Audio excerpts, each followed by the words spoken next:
I felt around the bottom of my jaw, looking for the seams separating the indestructible red material and the softer flesh. Finding it, I dug my claws in and pulled. The strength coursing through me disappeared in an instant.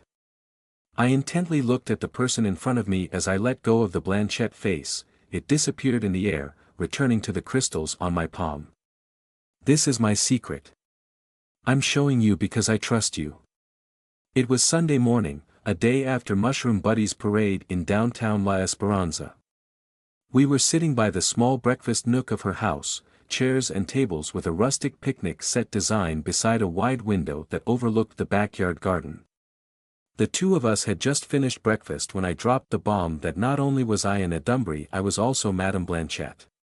When I woke up after the grenade explosion, Dean had told me that she found me lying on the street, severely injured. I had accepted her story back then, but after more time to think, tendrils of suspicion came creeping in. The rebar. She had bound my hands with steel. Why? At that time, I thought she was worried I might do something unpredictable when I woke up. She might not know about my powers, but she had seen my regeneration and realized I was an Adumbry. It could also be her guardian angel's instructions. Maybe be a mix of both. Those were valid reasons. But what if she did it because she knew about my true power? What if she had arrived earlier than she claimed and saw me as a giant werewolf? A rebar binding seemed to be excessive, especially given Dean's personality. I had been living with her for some time and hadn't done anything bad. Furthermore, she also had super strength and her guardian angel, so she shouldn't be that cautious if she thought I was just a new Adumbry. However, if she already knew I was Blanchette, then why hide it? I had no answer. Dean's eyes were wide open after seeing my transformation. Her gaze flicked back and forth from my right hand, which had held the Blanchette face, to my own face. Breathing evenly, she slowly leaned back in her seat. Her arms were stiff, her hands tightly grasping the edge of the table. "You're Madame Blanchette," she shakily said, her voice was almost a whisper. "Yes, I am." I examined her body language, looking for signs that her surprise wasn't genuine. Not that it was any help in confirming my suspicions, these were all just normal reactions I could fake in my sleep. For all I knew, the guardian angel could be telling her exactly what to do so I wouldn't become aggressive. How was one supposed to react to a revelation that their friend could turn into a giant werewolf? I had no personal experience with this, obviously, and I didn't know or witness anyone react to a similar situation. It was kind of rare for someone to admit they were an Adumbry, duh. My only guide was those cheesy romantic drama movies where one of the couples became an Adumbry and they told their partner the truth. Those movies were horrible and unrealistic.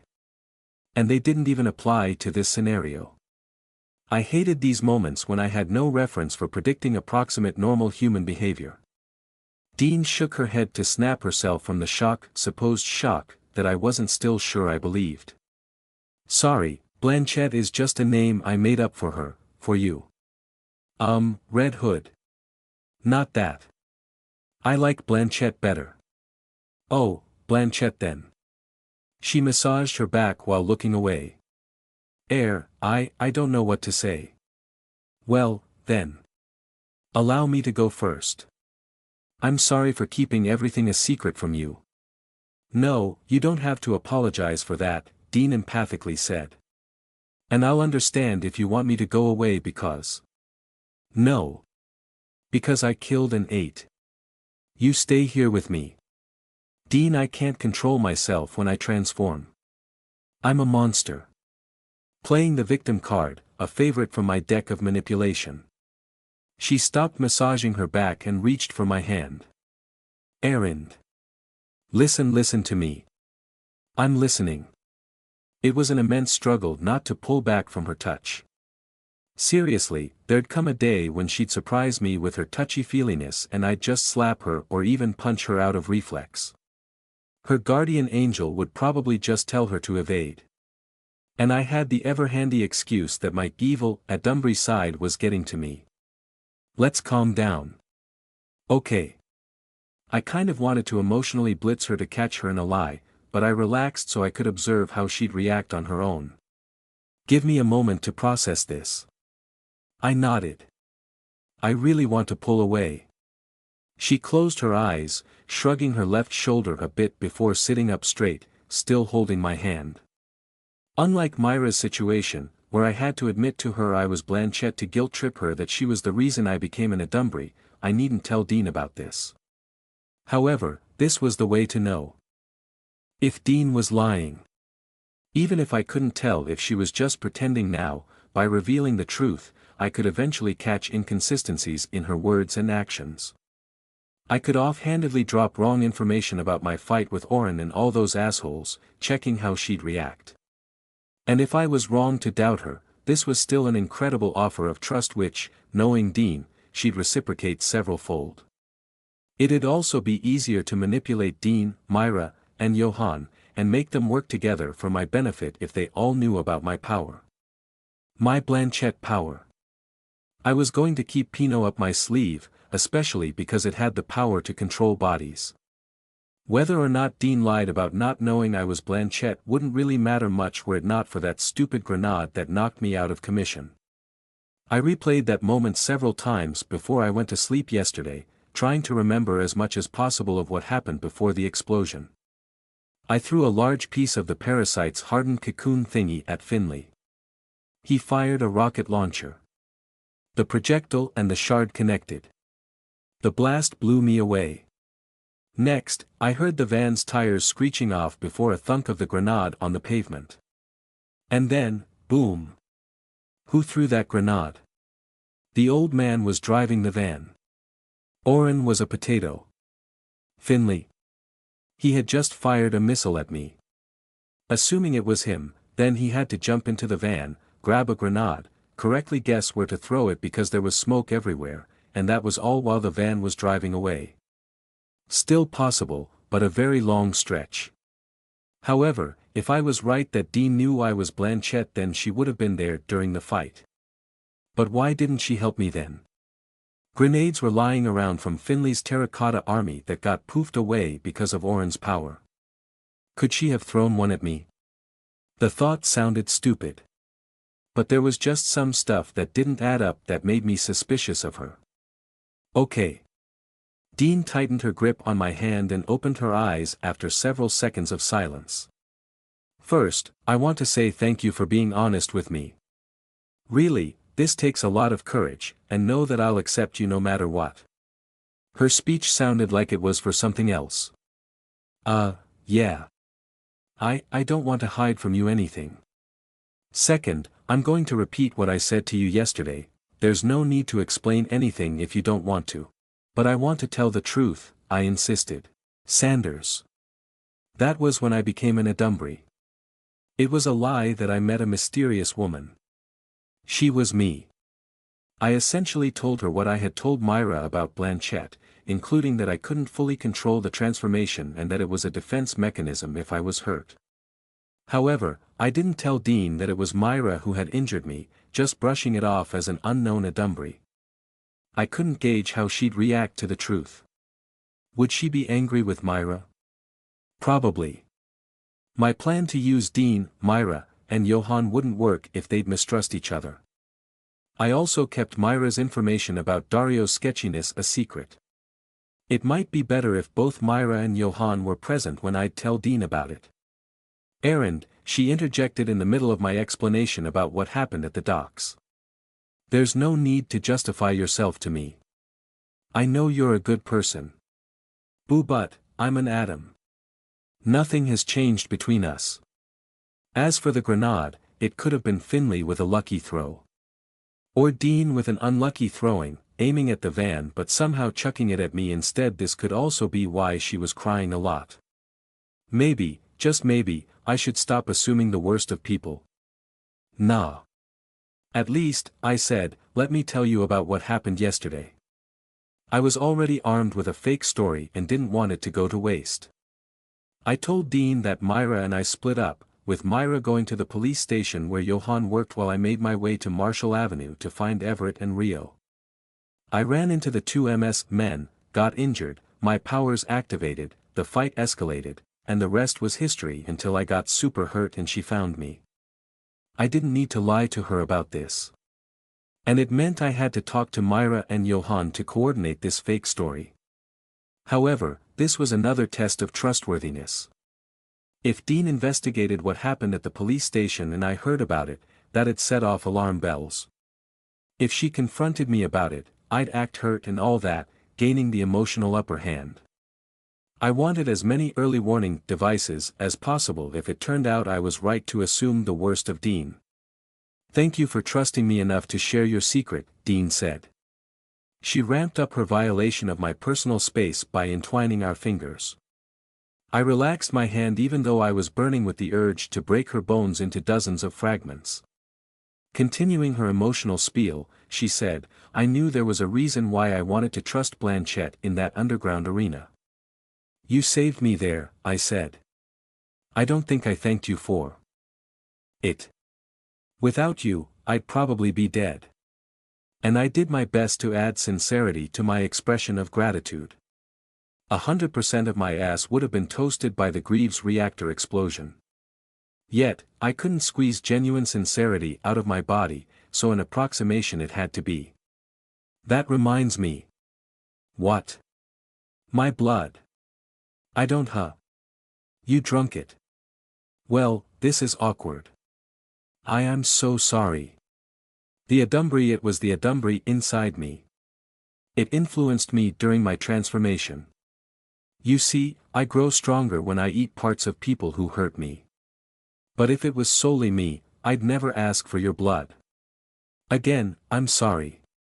Was that why you told me to stab you with a knife if you get severely hurt? I recall you couldn't eat the monster you were fighting." Yeah. Really sorry I couldn't control myself there. I know you think it's disgusting." "It's fine, Erin." She held my hand tighter. I almost hissed. She said, "It did help you, right? And then you did beat them. I'd be devastated if you had died because I didn't give you my blood." "Thank you," I said. The possibility that she threw the grenade was becoming more unlikely in my head. She did save me as Blanchett. Twice. First during my fight with Mr. Ogre, and the second time when I was on a rampage before the BID agents decided to blow up the place. Was I too paranoid? "I'm blessed to have you as my friend. But I'll make sure I won't ask for blood from you again." "Erin," Dean said firmly, her expression determined. "Anything you need, like my blood again, I'll give it to you. Or my arm, or..." "I'm not going to do that." What was up with her? She seemed to be super willing to help that it was almost disturbing. "I'm not going to eat any part of you, okay? Not one drop of blood." I had been wrong about Dean before. Many times, in fact. Perhaps, I was wrong again to doubt her. She really might be my most trustworthy and useful ally. Just saying, that's what regeneration is for. She let go of my hand, patting it a couple of times before standing up. "That's enough talk of the heavy stuff. I got you something." She walked to the fridge and took out a couple of containers. "What are those?" "Ice cream. I remembered you wanted pastries, but I wasn't able to bring any from the party at City Hall because, you know. I had a couple of pints delivered yesterday while you were resting in your room." "Ah, you didn't have to," I said, but my mouth was already watering. Whenever I was stressed or tired from dealing with a lot of shit, I craved sweets. My previous go-to was the milk tea packed with tons of sugar from the vending machine at my condo. Ice cream was a fine alternative. It made me remember my short stint as a looter. "Strawberry or chocolate?" "Chocolate." "Okay then." She returned the other one to the fridge. I rushed over to her. This might sound weird, but I actually prefer melted ice cream. This was in accordance with rule number 10, I'd only eat melted ice cream, a rule that had a dumb origin. We had an ice cream maker at home and used to make ice cream every weekend when I was a kid. I liked the mixture before it was turned to ice cream and my stupid kid brain thought it would go back to that if I let it melt. Really?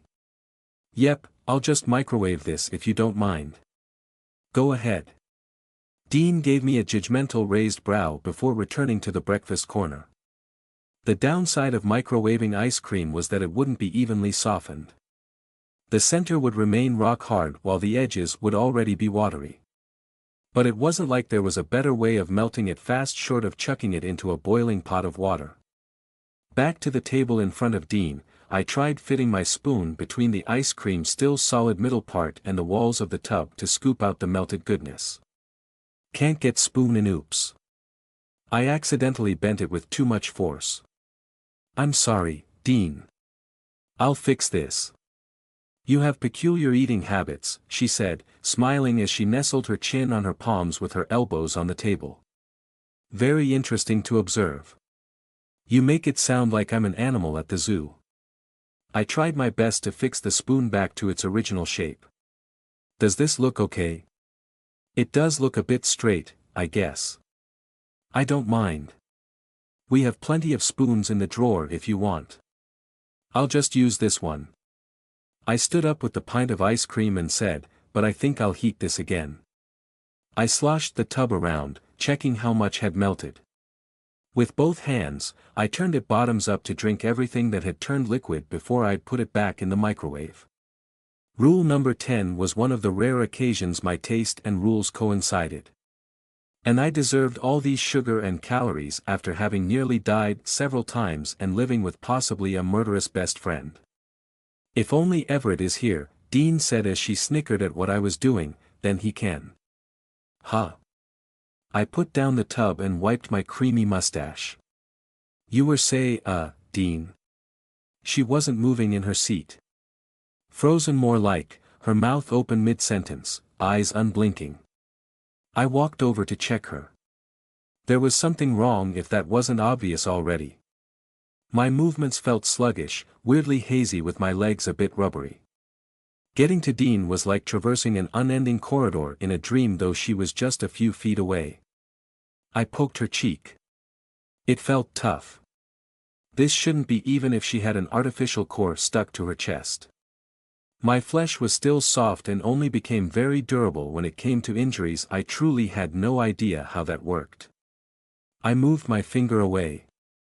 The small dimple from where I had poked her remained as if her face was Play-Doh.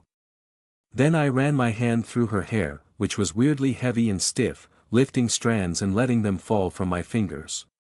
Her hair stayed in the air for a few seconds before dropping down like golden stage curtains closing in slow motion. I should probably stop messing with Dean. Given the extremely bizarre scenario, I should have been worried and on my guard, maybe adding in a bit of panic. However, I was calm. This sensation was familiar. I was sort of expecting this. Taking ages to turn around in this woozy atmosphere, I finally saw the person I begrudgingly half wanted to meet again. Spooky errand. A woman in a black suit accented with gold-lined designs was behind the kitchen counter. Her right hand wearing a gleaming golden gauntlet ending in sharp claws held the tub of strawberry ice cream she got from the fridge. She seemed to be reading its nutrition facts label. Her white wispy hair floated in the air like she was underwater as she moved to the microwave by the cabinets. Her shoulders were heaving. I couldn't tell if she was giggling or sobbing because of the black and white mask with a huge smile covering her face. Who am I kidding? She was obviously laughing. What are you doing? I demanded, putting my hands on my hips. Hello there, my dear errand, Spooky Errand sang with a childish melody. She waved the ice cream pint at me before putting it inside the microwave. Her claw poked the control panel and it turned on, its hum peculiarly muffled and slowed. Just helping prepare your treats. That's nice, I dryly said. You've been through a lot so you deserve to eat a lot, she said, repeating what I was thinking moments ago, perhaps intentionally doing it to unnerve me. I narrowed my eyes. Two can play that game, I thought as I put on the friendliest smile that I could ever make, and said with a cutesy, high-pitched voice, I missed me so much. Miss you. Me you. May you, continued Spooky Errand, giggling.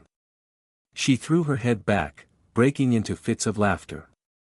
Her mask, or rather, the face she didn't want me to borrow, crumbled into light particles and faded in the air, revealing her face that was a demon version of mine. Her mesmerizing eyes of burning ruby met my gaze. Do you really miss me? It was eerie watching her speak, a disconnect between her moving mouth and the sound, which wasn't coming from her since her voice directly popped inside my head. Miss Mayumayumiya. Honestly? Yeah, I guess so. I shrugged. I somehow truly missed her. My short time wielding Penemu made me remember the freeness whenever I was with Spooky Errand. I didn't need to have my guard up because my mind was already open like a book. You can read my mind. You know I'm telling the truth. She melodramatically put her hands to her chest, clasping them together as if in prayer, exaggeratedly saying, "Is that so? I'm touched you feel that way.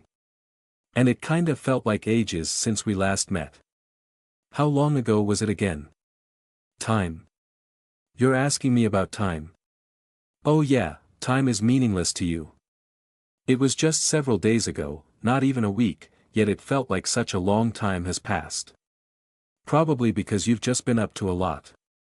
Busy, busy, busy, pretty little other me. There's just so much nonsense going on, I exclaimed, my voice rising at the end. I exasperatedly threw my hands in the air.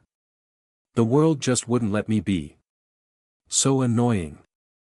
The microwave dinged done. Watching Spooky Errand get the strawberry ice cream from inside it, I continued, to be fair, this time, it was mostly me looking for trouble. Did you have lots of fun? I guess I did. I stared at the tub of ice cream, zoning out in deep thought. Probably the most fun I've had. Yeah, I can't remember any other time I had this much fun ever. And that's what's important. She gave me a thumbs up. I think I'm getting used to it though. I'm sure you'll find new ways to have fun. She opened a drawer, took out a spoon, and walked to my side of the kitchen counter. The clicking of her heels on the floor sounded as if it was coming from several rooms away. When I commented I was getting used to it, I didn't mean the fun itself but the nearly dying a lot part. The latter was the reason for the former, but those were still different. Spooky Errand knew what I meant because she could read my mind. So, what was she trying to tell me by find new ways to have fun? Before I could decide whether to ask her for clarification or not, she opened the tub and scooped out a spoonful of melted ice cream, shoving it into her mouth. Hey! That's mine, I protested. Relax, will you? Think of it as I'm eating on your behalf. Can you even eat like normal food? What do you eat?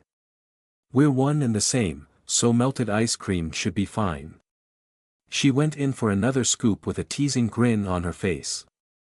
Mayumu. Tell you what, she said as she leisurely pranced away from my reach and stood behind Dean's chair.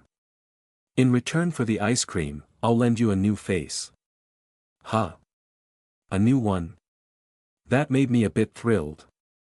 I rarely got excited when my parents gave me gifts that I had to approximate the emotion to keep up with the expectations of the specific occasion.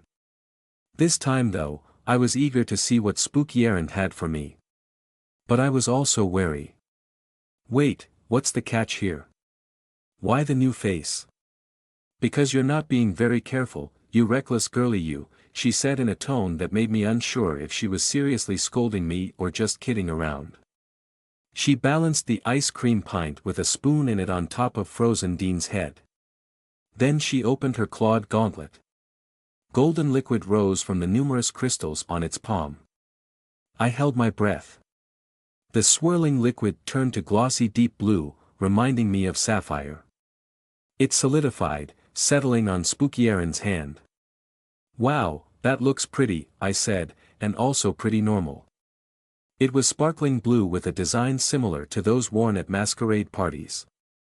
The clients of the two MS attending the fights at Eve's underground arena had used masks like this to hide their identities.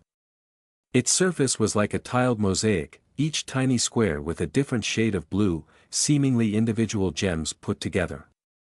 Incredibly beautiful. It was also very tame compared to the other two faces Spooky Errand had lent me. This was something I could wear to a ball, although I couldn't recall the last I had attended, probably back in high school. Masquerade Mask was what I always called this design, even if its proper name was Domino Mask. Domino? That sounded like a cool name for my new transformation. Normal. You can say that. Spooky Errand chuckled suspiciously. I swore I detected a mischievous glint in her mesmerizing eyes. Look at you, already thinking of a new name. Shoo, stop reading my mind, I said. Anyway, didn't you already give me Pinot to protect myself? It has an indestructible body and is great at supporting others with its powers, so I won't be at the front. But did you use it that way? Ah no. See? You suck. Ouch. In my defense, I don't like relying on others, and you gave me that mask to enjoy watching me fumble around with other people. She glared at me, her red eyes burning. Did I push too far? I backtracked a bit. I didn't want to get stuck in this limbo. You're right. I suck at using Pinot. Is that why you're giving me a new face? I'm sure you'll eventually figure out how to use Pinot the right way. Her features softened in the blink of an eye.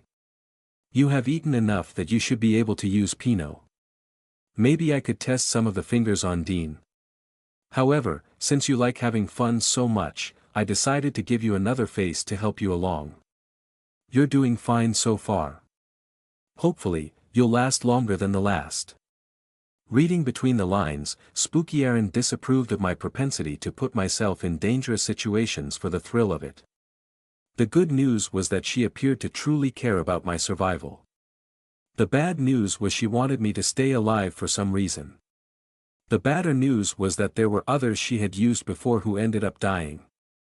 She had already hinted before that there were other people before me. Was there a way to know about them? Then I thought of a better question to ask her. What's the condition for that face? I had to consume a Dumbry to power Pinot, so how about that one? She held up 6 fingers and told me, use once every 6 hours, can last up to 60 minutes, and have fun for 6 seconds. That sounds like an ad for sex enhancement supplements. You're planning to transform for bonking purposes? Bonk?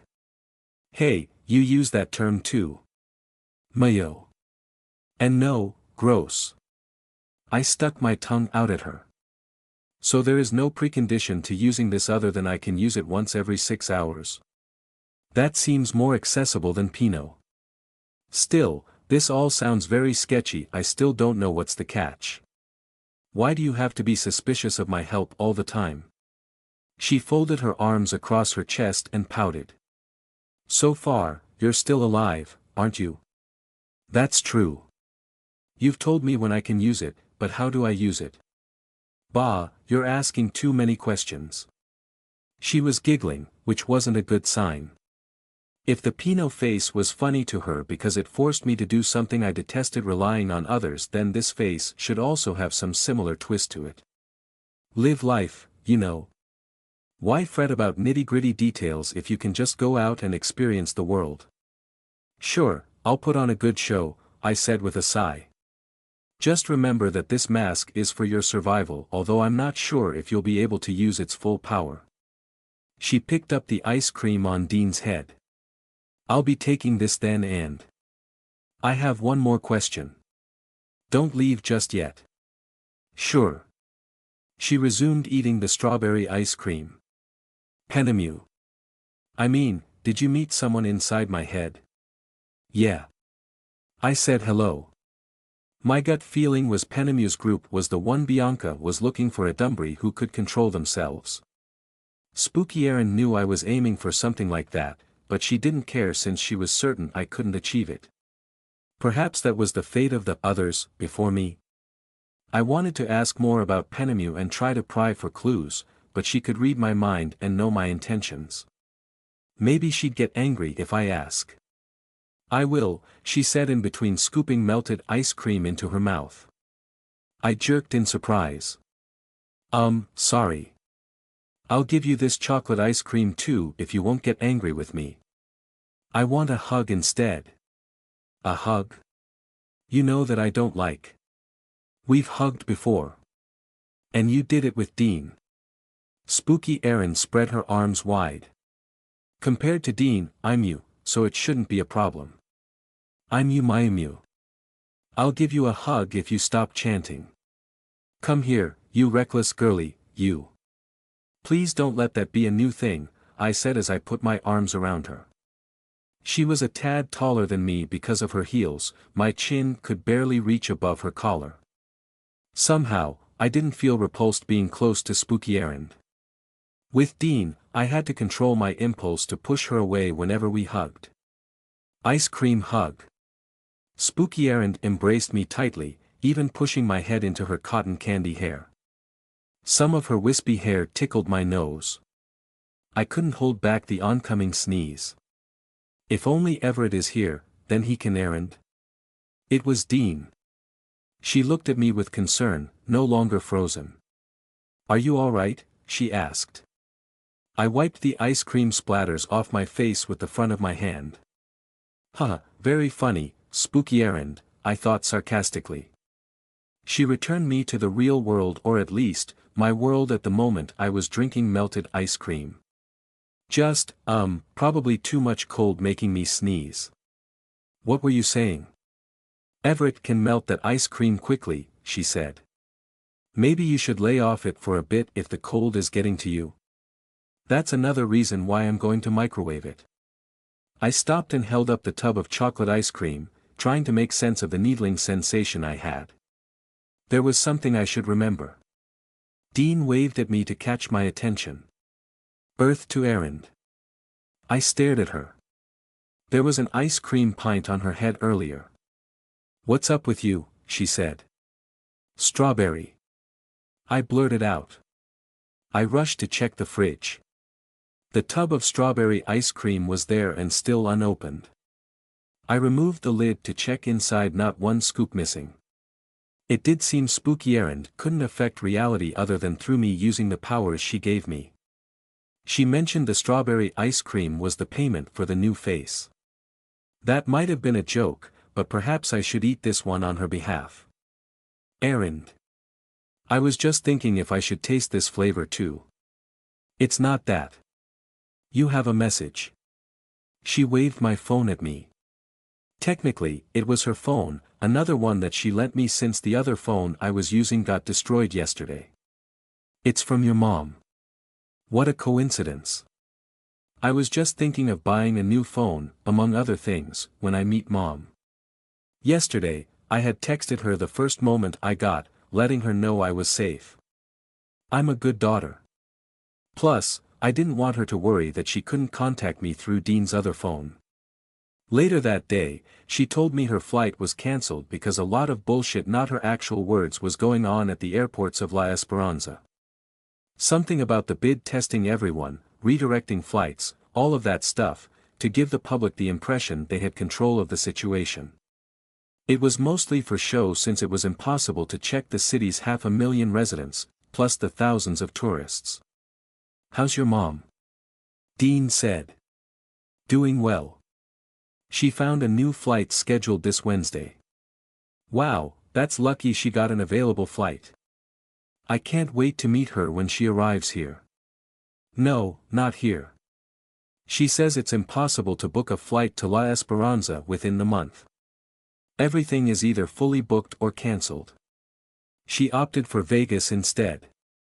We have a condo unit there because, you know, she works with Greaves and that place is the center of the bioaugmentronics industry in the country. She wants me to go there, instead of her coming to La Esperanza, which is way more difficult. She'd eventually leave to go back to her job abroad, but she wants me to stay there in Vegas for a while until stuff in this city calms down. Oh. Dean's face fell. Mom also has a message for you. I was hesitant to tell her about it, that I half considered pretending it wasn't there. However, Mom would eventually want to meet or talk to Dean and she'd know I didn't tell her about this. For me. What is it? She's asking if you want to stay at our condo in Vegas too. You know, to, repay for letting me stay here. Please say no, please say no, please say no. Dean's face perked up like the strongest searchlight getting switched on. I'd be delighted to. Humans were social creatures, it was impossible not to rely on others. Mostly impossible. And those were my profound thoughts of the day. Thanks for coming to my speech, folks. One could try to be independent, but you'd still hope the driver of that car on the end of the road wouldn't run over you as you walk across. You'd be at the mercy of the chef preparing your food at the restaurant not to poison it, you'd be dependent on construction workers you haven't met that the building you were in wouldn't collapse. It was next to impossible not to rely on others not to be assholes while living in a city. Transferring to a cave in the middle of nowhere, foraging and hunting in the forest, might probably work to isolate oneself. Just that one would still rely on other humans not to be stupid and summon a purple bloom that could destroy their entire country like what was happening in Madagascar. This sort of reliance on others I was completely fine with. I wanted the comforts of life, making compromises necessary. People around me generally delivered on their societal duties so it wasn't a problem. For example, I relied on Mom sending me money for my education and all other needs because my strong, independent, 20-something ass was broke as hell. But if my intuition was correct, the time might be drawing near for me to disconnect myself from Mom. Then there was the other reliance like relying on Dean for example. So far, other than my suspicion she threw a grenade at me a very shaky one. Dean was mostly fine. Sure, I would have preferred to live alone, and she habitually invaded my personal space like an adumbry taking over the mind, but I could still get away from her whenever my social energy got drained. I also wouldn't say no to a free roof over my head and free food, like this strawberry ice cream I was eating. And perhaps now, more than ever, with a concrete threat looming, I should make sure Dean would stay on my side. Just figuratively, literally is too much. I stirred the pink slush back and forth with my spoon while I listened with one ear to Professor Gallagher yap on TV as he pointed at a map of the southern part of the African continent near Madagascar. Sunday had come and gone without the bid dropping a bomb or the two MS sending their adumbry or whatever else coming to attack me, and Monday morning seemed to be a bright new day full of possibilities. It was time to be normal again.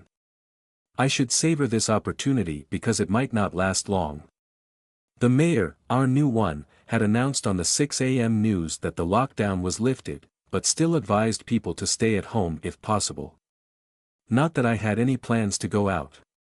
The city was also preparing to give preliminary aid packages to everyone affected and, when they received the shipment from the state, would also begin distribution of the pills.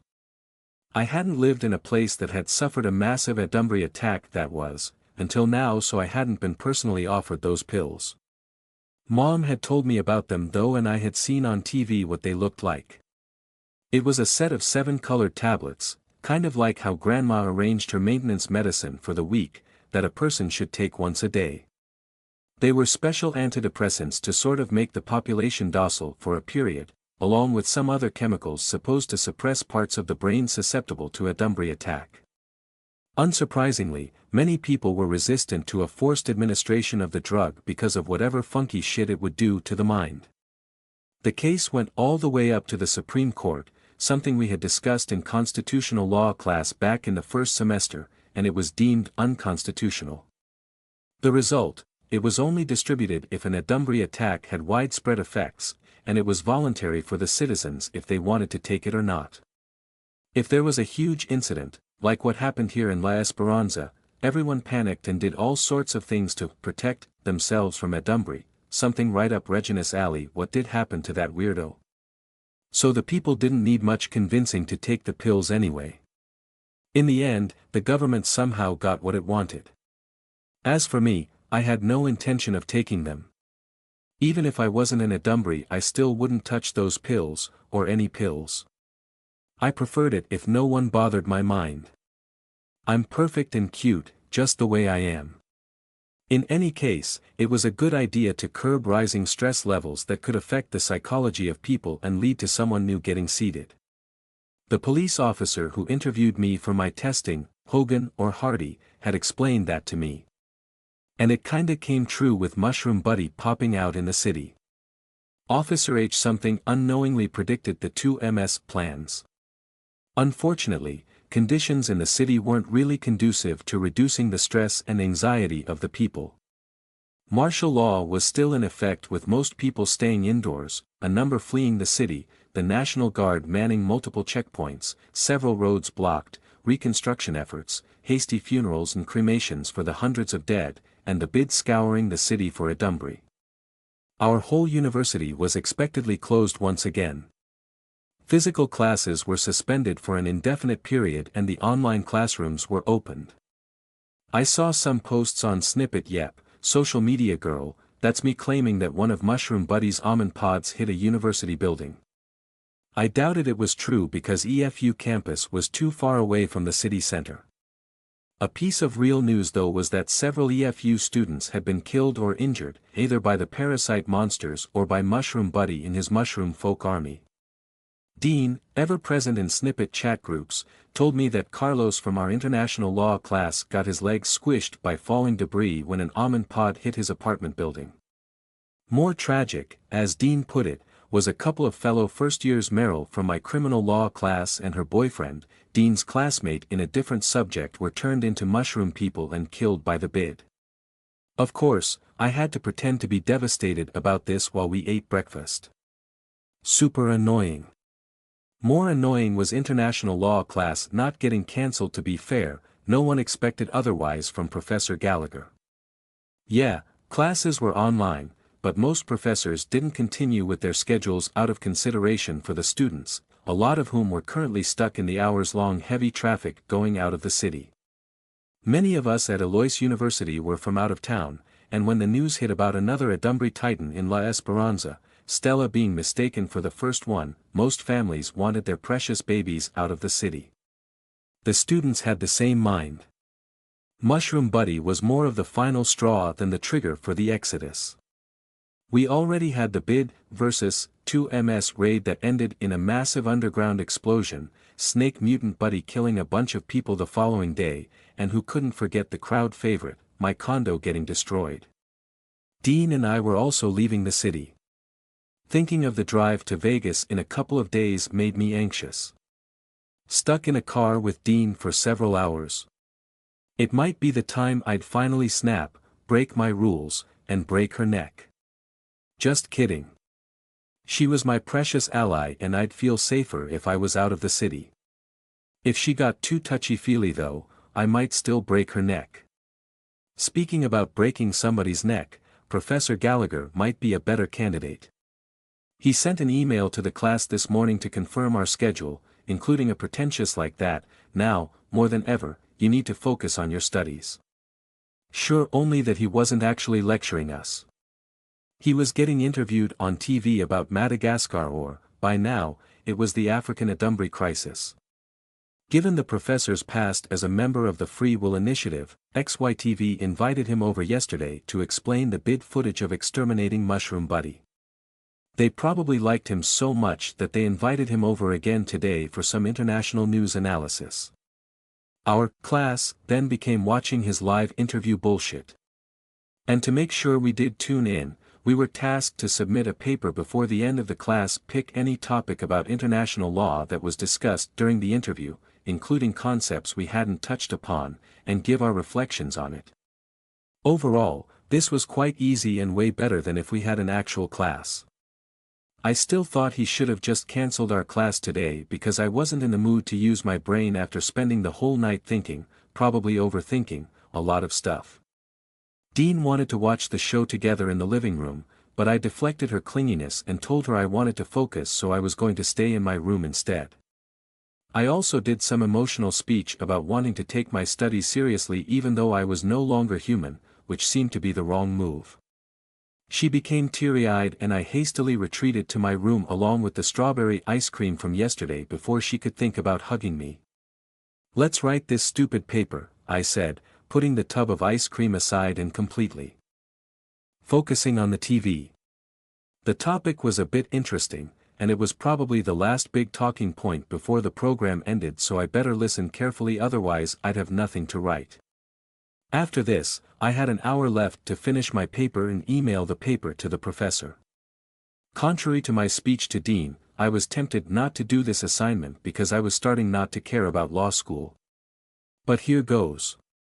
I hadn't paid attention to the happenings in Africa these past few days. The good news was that the Corbrings and the UN forces are pushing the Adumbri out of mainland Africa and back to the sea, where they assumed the purple bloom was hiding. UN forces had also secured large portions of Madagascar Island, protecting millions of people remaining there, while evacuating tens of thousands per day through secured routes across the Mozambique Channel. The topic for the latter half of the news had been focused on the humanitarian aspect of the war, the refugees, food and water, and reconstruction. Professor Gallagher was now talking about a particular topic I hadn't considered could be a problem in a situation like this. There is a balancing act here, he said. All of the countries involved are signatories to the 1955 Convention on Refugees, the countries of the Central African Union, the RSA, Madagascar, and France. However, all of them have reservations when it comes to Adumbri-related refugees. Reservations, Professor, interrupted Frank, the male news anchor for XYTV's Good Morning California. Can you tell the audience in simple terms about what it is? A reservation is essentially a caveat to a treaty, in this case, the UN Convention on Refugees. This UN multilateral treaty sets out the rights of refugees and the responsibilities of nations accepting them.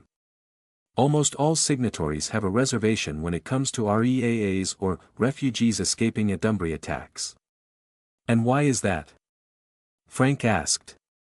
The prevailing thought back then, Professor Gallagher animatedly answered with his hands in gesturing in the air, that continues up to the present, is people infected by Adumbri don't have human rights.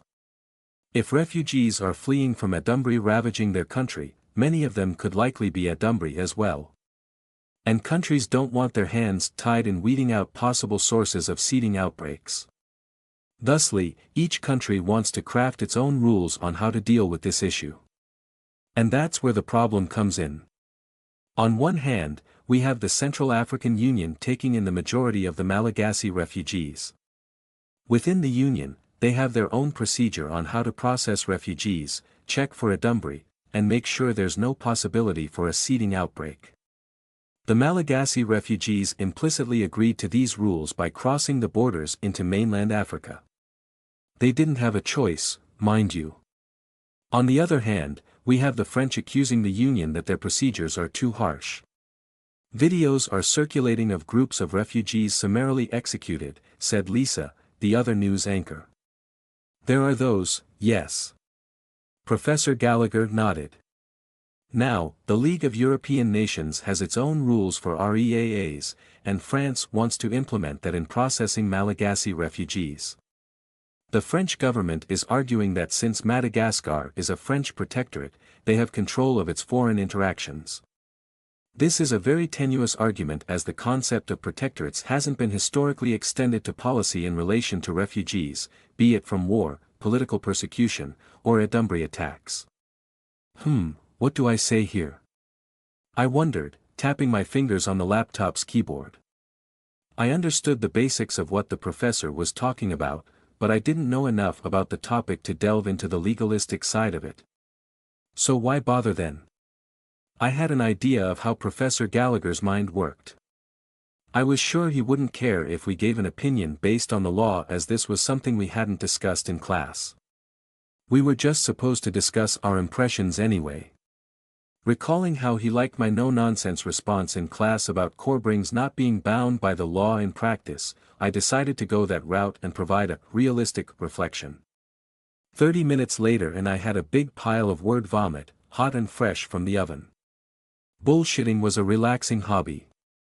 The gist of my paper was that the Union was taking in the refugees, so their land, their rules. A childish answer, but that was oftentimes the case in international law. I also pointed out that the League would have a very different view if the purple bloom cropped up in Europe. It'd probably also implement draconian measures to stop its spread, especially if the purple bloom hadn't been found in nearly a month already. Proofreading. Some cosmetic touches. And send. Now what? I had 15 minutes to go before the deadline for submitting the paper, and I didn't want to go out until then. For sure, Dean would come by to bother me when the time was up. I could watch a movie while eating the rest of my ice cream. But getting interrupted watching the first parts of a movie would suck. I turned over my right palm. I didn't need to use pimple patches or makeup to hide the crystals anymore. That was a definite advantage to Dean knowing my secret. The crystals were growing bigger and they were becoming more difficult to hide. And they were annoying too, scraping against each other if I closed my hand. Crystals, what if I try on the new mask? This is really super pretty, I whispered, admiring the blue domino mask I had summoned. It had crescent-shaped sides, the right curving down to a point while the left part went up. I ran my finger over the edge and tried pricking myself on the tips. Either they were dull or my superhuman body wouldn't allow me to get hurt. I set it on the table and tapped the mosaic comprised of dozens of small sapphires covering the entirety of the mask. I kind of wanted to try plucking one. They'd go well set on a ring or a pair of earrings. I wasn't an expert on jewelry or anything, so I didn't know if these were actually gems. Probably not. These did come from Spooky Erin, whatever dimension she was supposed to be in. Spooky Erin told me I could use this mask every 6 hours. Why the limitation? Did it have powerful abilities? I tilted my head, listening for any weird sounds. Everything was silent. Dean was probably still inside her room. Her older sister stayed at her boyfriend's house last night, I don't know which one, and hadn't come back home yet. There was no one to disturb me. I went to the bathroom to try the mask out in front of the vanity mirror. Holding the mask with both hands, I dramatically put it on, closing my eyes to surprise myself with the result. And the mask becomes a face. The mirror showed a woman in a blue long-sleeved blouse matching the color of the sapphire mask and a black skirt over similarly dark leggings. I had gotten taller than my original body, an inch or so shorter than Dean or maybe the same height, but definitely shorter than my Blanchette form. Twisting around, I saw that my slightly wavy hair was so long that it reached the small of my back even though it was tied in a high ponytail. It had a smoky brown color with softy ashy tones. Cool brunette was the term if I wasn't mistaken. Sorry, I don't have a degree in fashion. Leaning forward while pulling my left cheek down, I inspected my eyes through the slits of the sapphire mask. I had alluring whitish-blue irises as if lightning was trapped inside. My upper face was covered by the mask, but judging from my features, I could say I was generically good-looking, maybe just a bit above average. Blue lipstick though? I'm not a fan of that. The blouse I wore was slim fit, hugging my curvy body. Just kidding, my new form was far from a head-turner like Dean's. But since my cute Erin self had a plank of wood as its shape, I tended to view anything that had any amount of curves as curvy, when in fact I now had a pretty normal body. My attire wasn't as outlandish as Blanchette's. The blouse was quite comfy and felt like some kind of stretchy cotton material. Its sleeves were very long, wrapping around my hands and fingers. Not sure if this was trendy, but nothing that strange. I had seen a few celebrities wearing clothes with long sleeves and finger covers. My mini skirt was bell-shaped, sitting tight above my waist, flaring out from my waistline, and falling straight to about a couple of inches above my knee. The black leggings were just black leggings, no hint of any weirdness, and my dark blue ballet shoes were something I'd probably buy myself if it was on sale. On my hands, however, was the first sign that something wasn't normal. A black oval crystal the size of an avocado seed sat on each palm, poking through the fabric of my sleeves, embedded into my skin. The left one had the number 0, or maybe it's the letter O, written in gold. The mysterious number appeared to be floating inside the crystal, like a magic 8 ball, and not on it. The crystal on my right hand displayed 60, wait, it became 59. A countdown? To what? It must be related to my power. Another peculiar thing was around my neck. My dress had a very high neckline, reaching about 1.5 inches below my chin. And above that was a choker, a metal collar with a lock. The band around my neck was glossy black, while the lock was gold and carved into a monstrous humanoid face. I fiddled with it, trying to unlock it. It didn't have a keyhole unless the gaping mouth of the golden head was supposed to be it. It's not so bad, I mused, doing a little twirl. In all, I surprisingly looked quite normal that I could tour downtown La Esperanza and no one would bat an eye at me. Sure, I had a mask on, but people would simply assume I came from a masquerade party or some event. Better this than the Blanchette. 1. Chokers weren't really in style and did look a bit out of place, but it wasn't too thick to be that conspicuous, and I could just lower my chin to hide the weird face on the lock. Lastly, the black crystals with numbers on my palm could easily pass as accessories. Maybe I can walk around. Hey. I can talk. Hello, hello. Testing, testing. Wow, this is super useful. I had a mellow and assuring voice, perfect for reading a children's book at the library. A voice and a normal-looking body finally, something not stupidly restrictive. But how normal was I? No biggie, it was just the same restriction as Pinot. Good thing, I wasn't required to drag my practically dead body around as added liability. Exiting the bathroom, I heard a car outside pulling into the driveway. That should be Dean's older sister. We were supposed to tell her that Dean would accompany me to Las Vegas and stay there for a while. I needed fate to be on my side so she'd allow Dean to go. If not, I had to think about some other plan because I wanted my future-seeing best friend to stick with me for protection. Now what could my other weaknesses be? And what were my powers? Spooky Erin didn't tell me anything useful. When I received Pinot, she gave me a clue about the pointing thing, but with this new face, she only told me about the time conditions and nothing else. I punched and kicked the air, hoping for something to trigger. Come on. Anything at all. What if this was like Pinot's abilities? This was going to be super shitty if I needed others to activate my powers. It wasn't like I could ask Dean to be my guinea pig. I mean, yeah, she'd agree to it, but I didn't want her to know I had other transformations. How about testing this on random people out there? I looked like a normal person. It should be easy to walk around late at night in the bad part of town, bait some perverted criminals or something, and experiment. Hang on, you dummy, I was as weak as an average human and had no idea what my powers were. How could I hope to fight back against thugs possibly carrying guns? Back to square one. I had a hunch Spooky Erin wouldn't pull the same trick twice. Forcing me to cooperate with others would get stale fast if this was also this face's gimmick. She had such an impish vibe that it made me certain she had something unexpectedly devious planned to make me suffer for her enjoyment. What stupid thing did she come up with this time? Spooky Erin, if you're listening, forgive me for thinking your plan is stupid. Pinot's weak strength was a trade-off for a body that was practically indestructible. Sure, Pinot's mannequin-like body could be easily disassembled by an above-average fart, but it also could fix itself.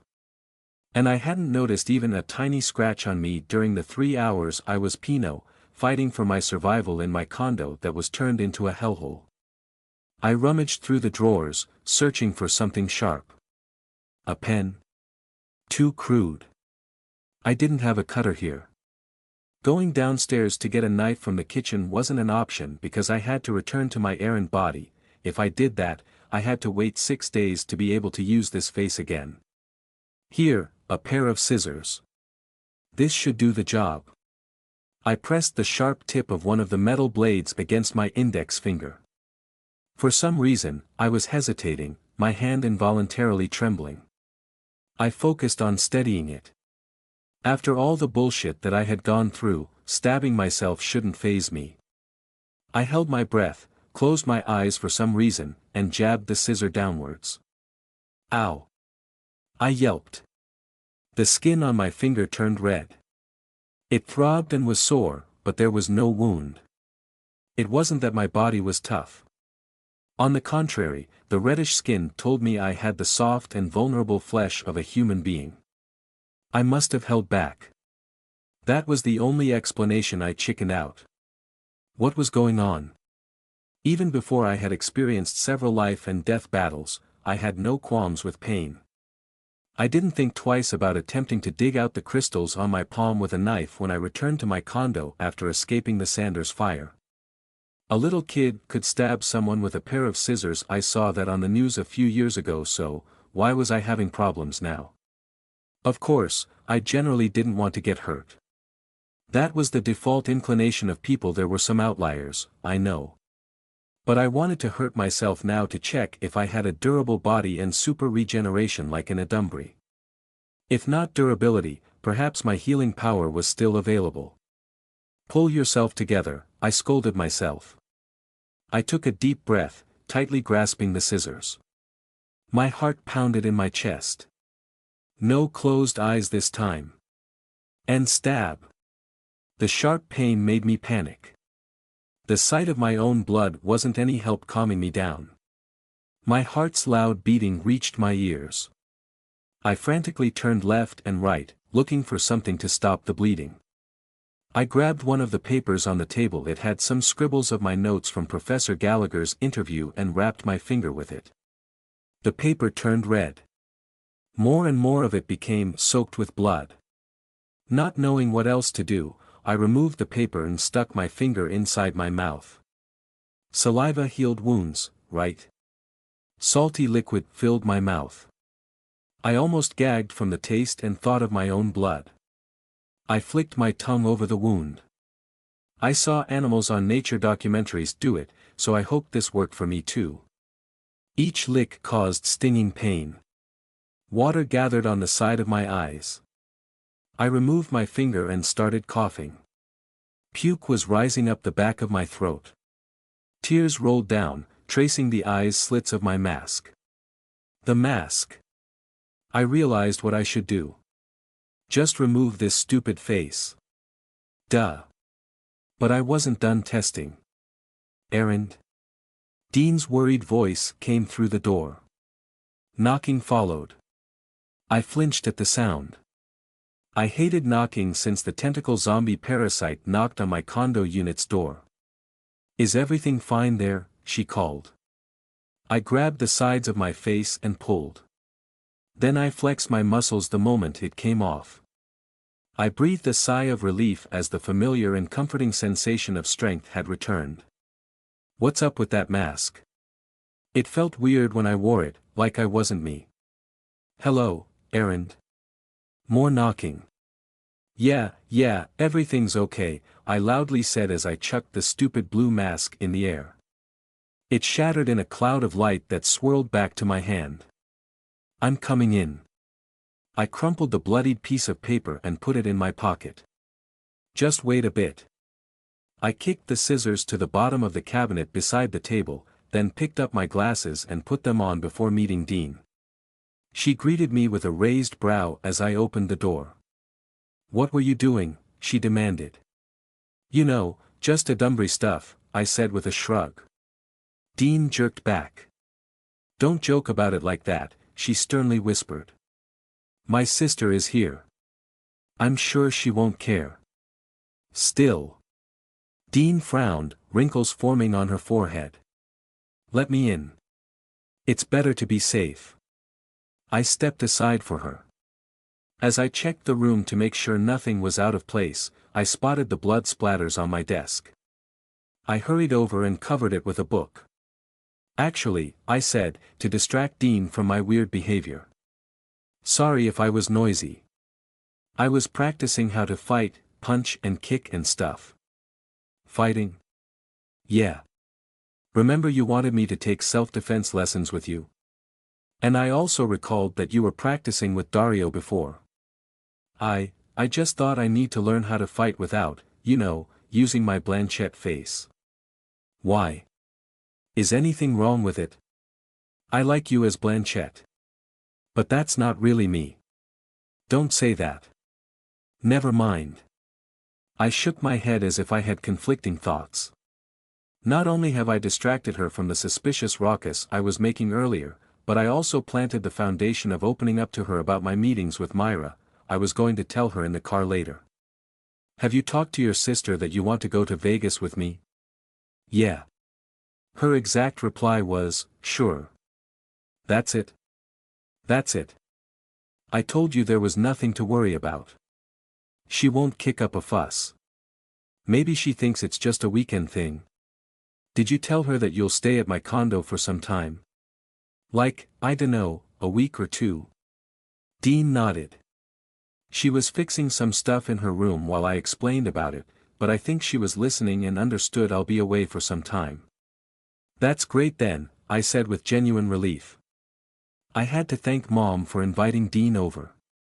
At first, I wasn't sure about bringing her along, but after I analyzed my situation last night, I concluded I should keep Dean with me. This was a prime example of big-time reliance.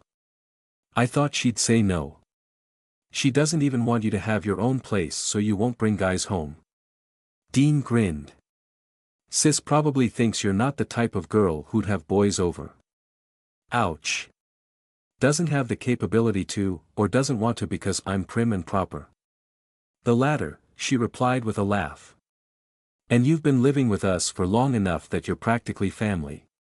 Sis isn't here most of the time, but I'm sure she trusts you. She held up a finger as we heard Dean's sister's car leave the driveway. And there she goes, off to work. I think it's time for us to get going too. Are you ready? Yes. Let's go meet Myra. Remind me again why we're meeting with Myra, Dean said as the car slowed to a stop in front of a National Guard checkpoint. Before we left Dean's house to go to Cindy's fast food place where Myra would be waiting for us, we mapped our route to pass through as few checkpoints as possible. It took a bit of snooping around the internet, but social media came to the rescue. Snippet was full of posts of people complaining about the heavy traffic caused by the new checkpoints, mentioning their locations and even posting pictures, giving us enough information to pick the streets that didn't have those mobile testing trucks whatever where they pick random passers-by to test. Technically, people had the right to refuse those tests. It was the subject of a famous constitutional case that went all the way up to the Supreme Court. The ruling was that it didn't violate the protection of the Fifth Amendment against self-incrimination, but it did encroach on the right to privacy that the American people cherished so much. Now, while people could refuse without explaining themselves, it'd be pretty suspicious if someone did. They'd probably be placed on a suspects list or something, which was why we just avoided those places. The checkpoint up ahead comprised of just a few guardsmen passing mirrors below cars, rummaging through trunks, and a dog sniffing around for I had no idea what. They were probably looking for weapons because the two MS were heavily armed. I was kinda sure dogs couldn't smell an Adumbree, or could they? You saw it on the news yesterday, I said while observing a black Labrador outside the window. All the roads leading out of La Esperanza have testing sites set up. Assuming we don't get randomly selected, the bid had placed those huge scanners over the roads. I don't know how those things work, but they might detect us. If not you, definitely me. We need to ask Myra for suppressors to leave the city safely. You already have one, would be great to have more. Are you any good at swimming? Said Dean. Waha. Swimming. Like you plan to swim across the river instead of passing over the bridge? You can't be serious. Have I told you I used to be a varsity swimmer in high school? No, I replied, wondering if she had gone insane. And I suck at swimming, so there's that. I think I can pull you along with super strength. There are patrol boats. Even if we successfully get to the other side, we won't have our stuff, like clothes and all that. We'll manage, Dean said with a shrug. How about we put our things in a backpack, wrap it with plastic, and then? We also won't have a car. Unless you plan to make an exodus to Las Vegas on foot? Stealing a car is an option. Dean. I evenly said. I can't believe we're talking about stealing a car with soldiers around. The guardsman in front of our car stepped aside and gave us a thumbs up. Well, not exactly us, more like to Dean. She flashed her perfect smile at the stupidly grinning guy, giving him a wave to remember her by. He saluted her, which I think was the appropriate reaction to Dean's beauty. As for me, I waved at the dog. It excitedly wagged its tail, drool dripping from its lolling tongue. Okay then, said Dean. We're going to drive out of the city and we'll need suppressors. So, going back to my original question, why Myra? How about you tell me the real reason we're meeting with her? I raised my brow at her question, realizing that I forgot that she was really smart after all. She did get into Cresthorn Law. Modifying my earlier plan, I switched to rattled, panicky errand. Well, what do you mean? We're going to ask her for suppressors, that's all. There's nothing. We should have asked Dario for that then, she sternly retorted.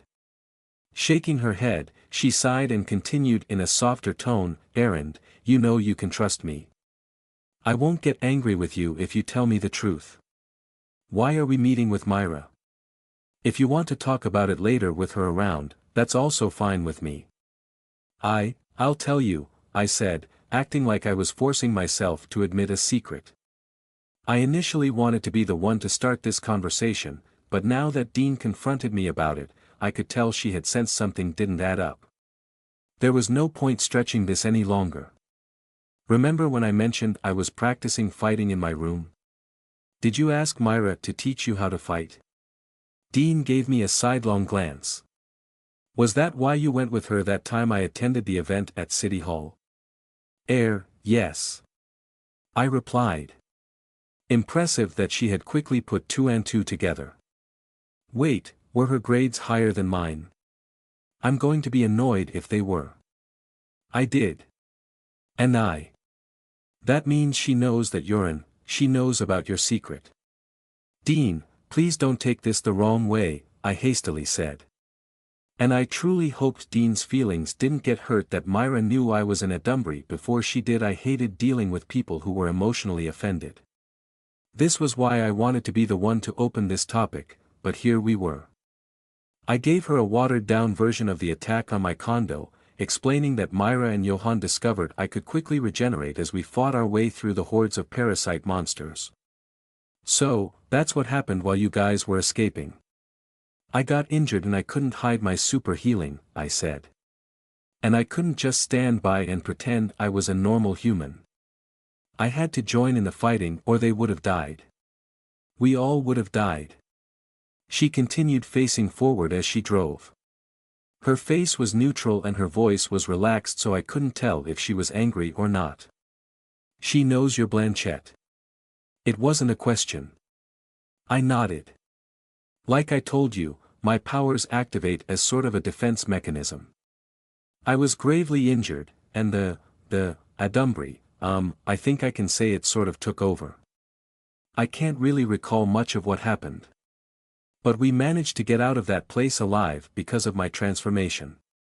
I see. I guess your next question is why I haven't told you that Myra and Johann already knew about my secret. I'm not asking that. I get why you didn't want to tell me, so I'm going to say right now, I'm not angry. And it's your business who to tell that you're, how do I say? An Dunbury, I said, chuckling a bit. Dean gave me a quizzical stare. What? No need to skirt around the topic. I'm an Dunbury. That's it. She scrunched her nose at me. I'm just being considerate, you know. My plan was to tell you later about it when we get to Cindy's. I just wanted Myra to be there to help explain what happened during our escape from my condominium building. I gave Dean an apologetic grin. And I was sort of going to hide behind her if you did get angry at me. Is she your mom? Dean snickered as we turned into the street lined on both sides with restaurants. Cindy's was a couple of blocks further. No, you are. And we both laughed at that. Everything was handled perfectly. Moving on to buttering up Dean a smidgen. I wanted her to feel I really needed her. It wasn't like I absolutely did, but knowing her personality, she'd be more committed to helping me if she thought I was heavily relying on her. Reliance, there it is again. Ugh.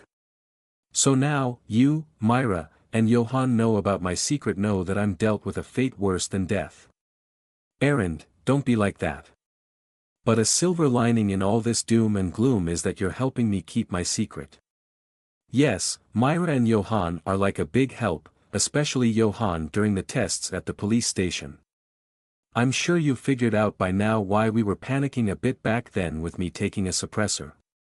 He also did some hocus pocus on that sensor thingy so it won't detect anything wrong with me. However, having you, my best friend, on my side, is something I'll never trade for anything in the world. How about a cure? She muttered as turned left into Cindy's parking. I questioningly tilted my head. She gave me a melancholic expression. A cure for your condition as an adumbry.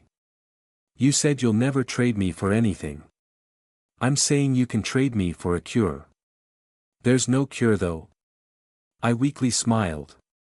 I wasn't sure if this was an attempt at a joke to make the situation lighthearted, but it was getting awkward. Dean reached out for my hand resting on the side of my seat. I pulled it out of the way, and she grabbed air. As she turned to me with a surprised face, I poked the side of her stomach. She yelped, jerking the steering wheel. Erend. My God, I nearly scraped that van's bumper. Sorry. I'm really so sorry. I thought your guardian angel would tell you something. It did tell me to drive straight, she said. And I was wondering why. I didn't imagine you'd nearly cause us to crash. Really sorry, I repeated. Everything got so serious and you were about to touch me again. I always tell you I'm not a touchy-feely person. Poking back is my defense mechanism against touching. Dean expertly fit the car into a rare empty parking space in one try. It reminded me of my hatred for parking, both for finding an empty spot in the busy downtown and the actual parking itself, which I sucked at. She unbuckled her seatbelt and opened her door. I just thought you'd eventually get used to me if I kept doing it. Are you training me like a dog? I got out of the car and continued, what was that again? Pavlov something? An experiment that had something to do with training a dog? Whatever. I see Myra's blue hair. I assumed there'd be many customers because the parking area was a bit packed and we wouldn't be able to find a nice free spot to chat. It turned out that because it was freaking humid and hot outside, everyone was inside the restaurant, basking in the cool air conditioning. Myra, Dean, and I were protected from the sun by a red patio umbrella, but it still felt a bit stuffy with my clothes slowly sticking to my body because of perspiration. Pristine Dean didn't mention anything even though I spotted stray beads of sweat on the side of her neck. If she wasn't complaining, I wouldn't either. Thankfully, Myra had ordered the ice cream extravaganza on Cindy's menu, 3 gigantic scoops of different flavors covered with assorted sweet toppings. She bought it so the 3 of us could share while we suffered from the heat. And I told Dean how I became an adumbry, I said after I caught Myra up to speed about Dean saving me last Saturday and everything that happened since, including our plan to go to Las Vegas. Myra's eyes widened. She opened her mouth, but I headed her off, talking with a raised voice, someday, when I find out the identity of the guy who attacked me at Sanders, I'll beat him up. Right, Dean? I jokingly added. Do I sound tough? Dean chuckled in response.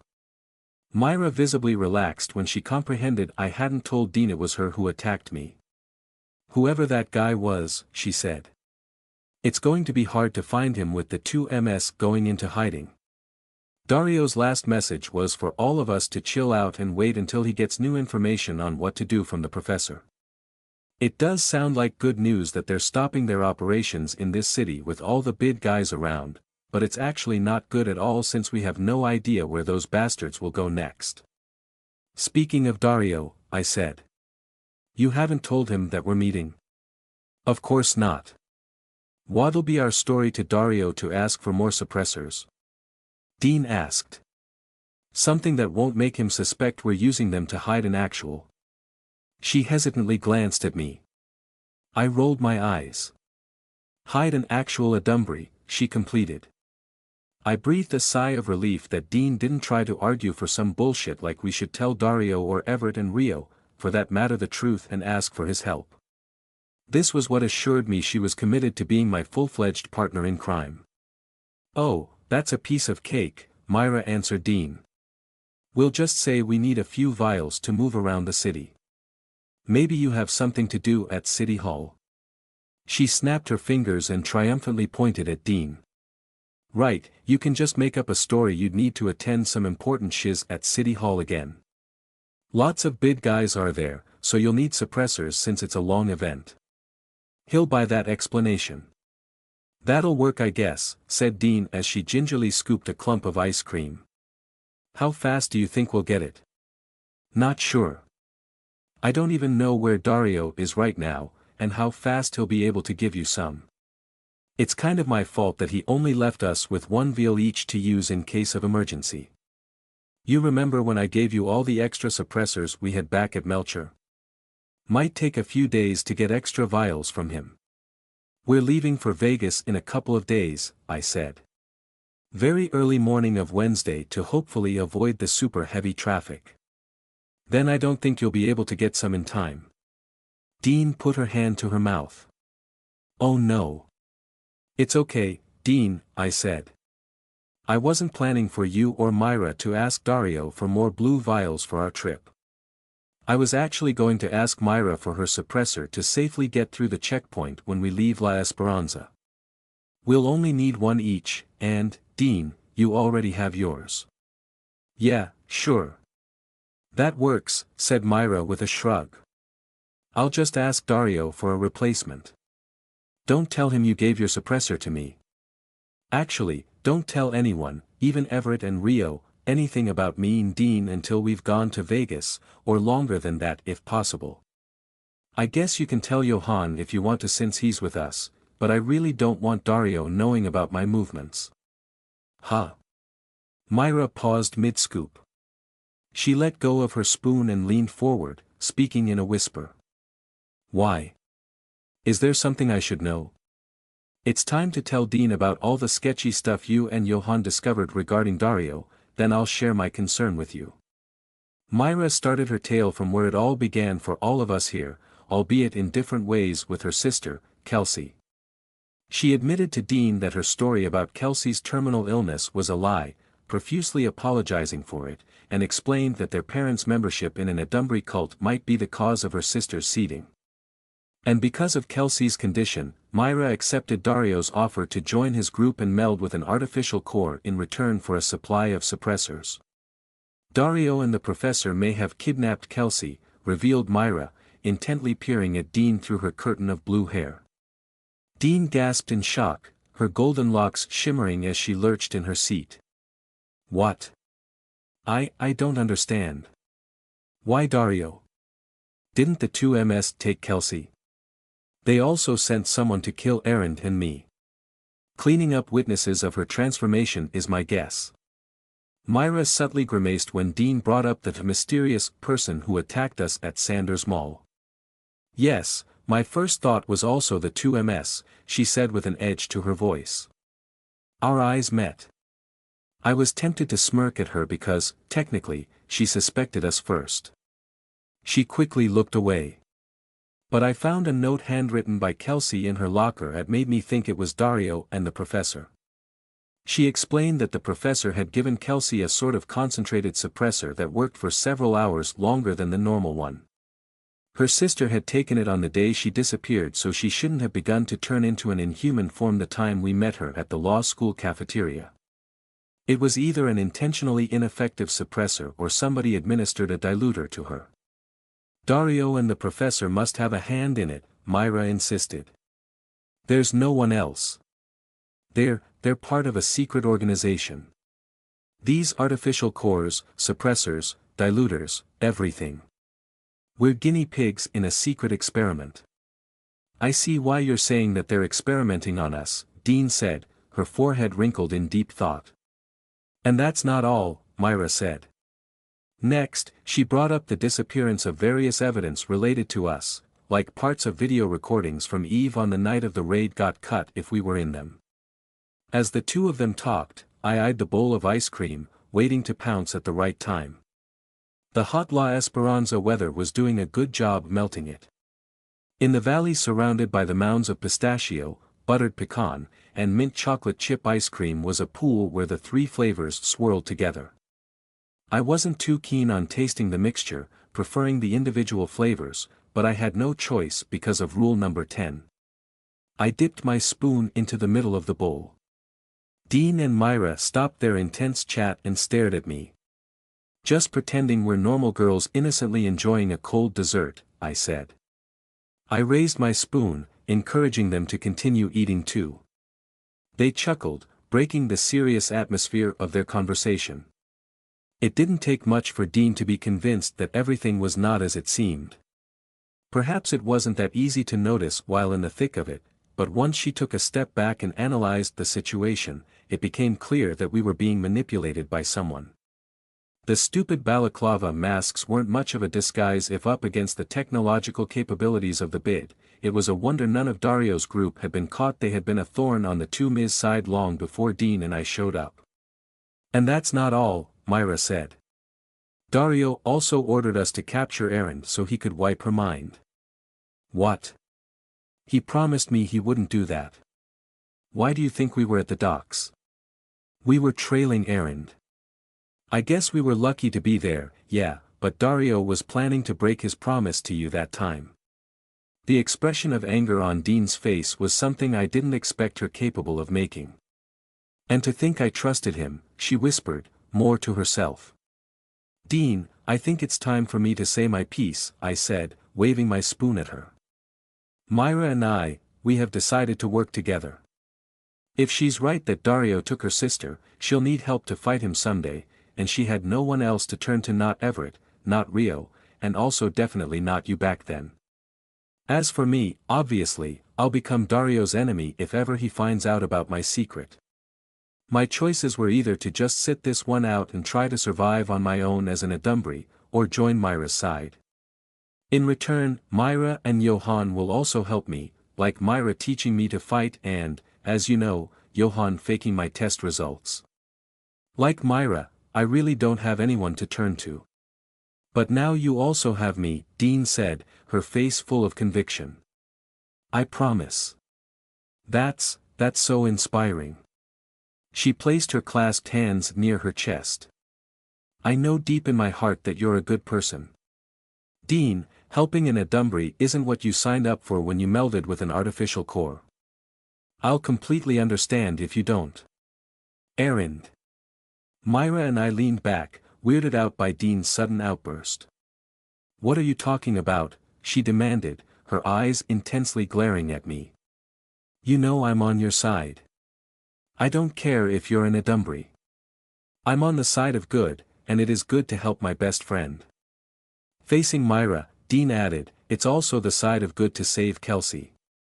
After all, she's my classmate and I can also say friend, though we've only talked a few times. And I will not stand for anyone getting experimented on, be it Kelsey, or us. Thank you, Dean. That means a lot. Myra's voice cracked from emotions. She noticed it and blushed, looking away. It's just I didn't expect anyone else to help me, she continued with a firmer tone, putting up a tough facade. The three of us sat in awkward silence for a few seconds, staring at the bowl of ice cream which had melted halfway. I exaggeratedly exhaled. Phew, glad everything proceeded smoothly. So now, we're a team.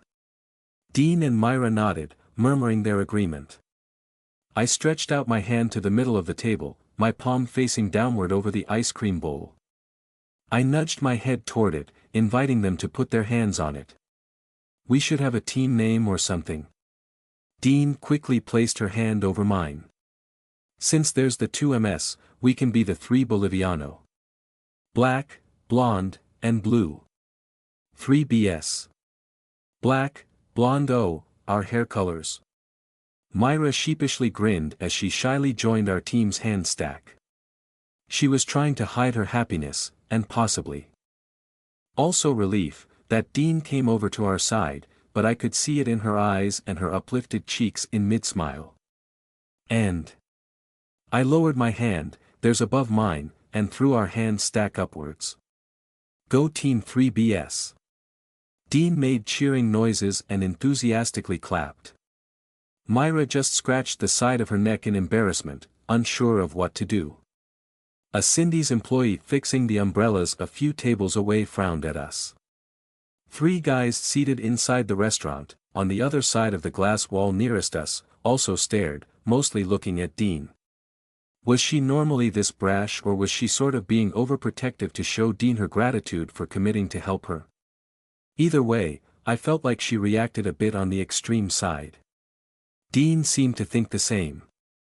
No need to get so worked up, Myra, she said. They're not doing anything weird. Nonetheless, she combed her hair down to hide the side of her face and she shifted the angle of her chair. Myra clenched her fist. I'm just so annoyed with guys like that, ugh, whatever. She opened her hand, slowly exhaling. I'm good now. Anyway, Erend, you mentioned that you don't want Dario to know you're going to Vegas. What's up with that? Is there something wrong? Dean said in a worried voice. I think Dario might know soon I'm Blanchett. What makes you say that? This is the reason I want the 3 of us to meet. First, I recounted to Myra about my fight against the 2MS, and that I was forced to transform into Blanchett, then my giant werewolf form right in the middle of the city. Next, I told her about Dean rescuing me. The traffic cams, Myra said, quickly understanding what I was getting at. Wait.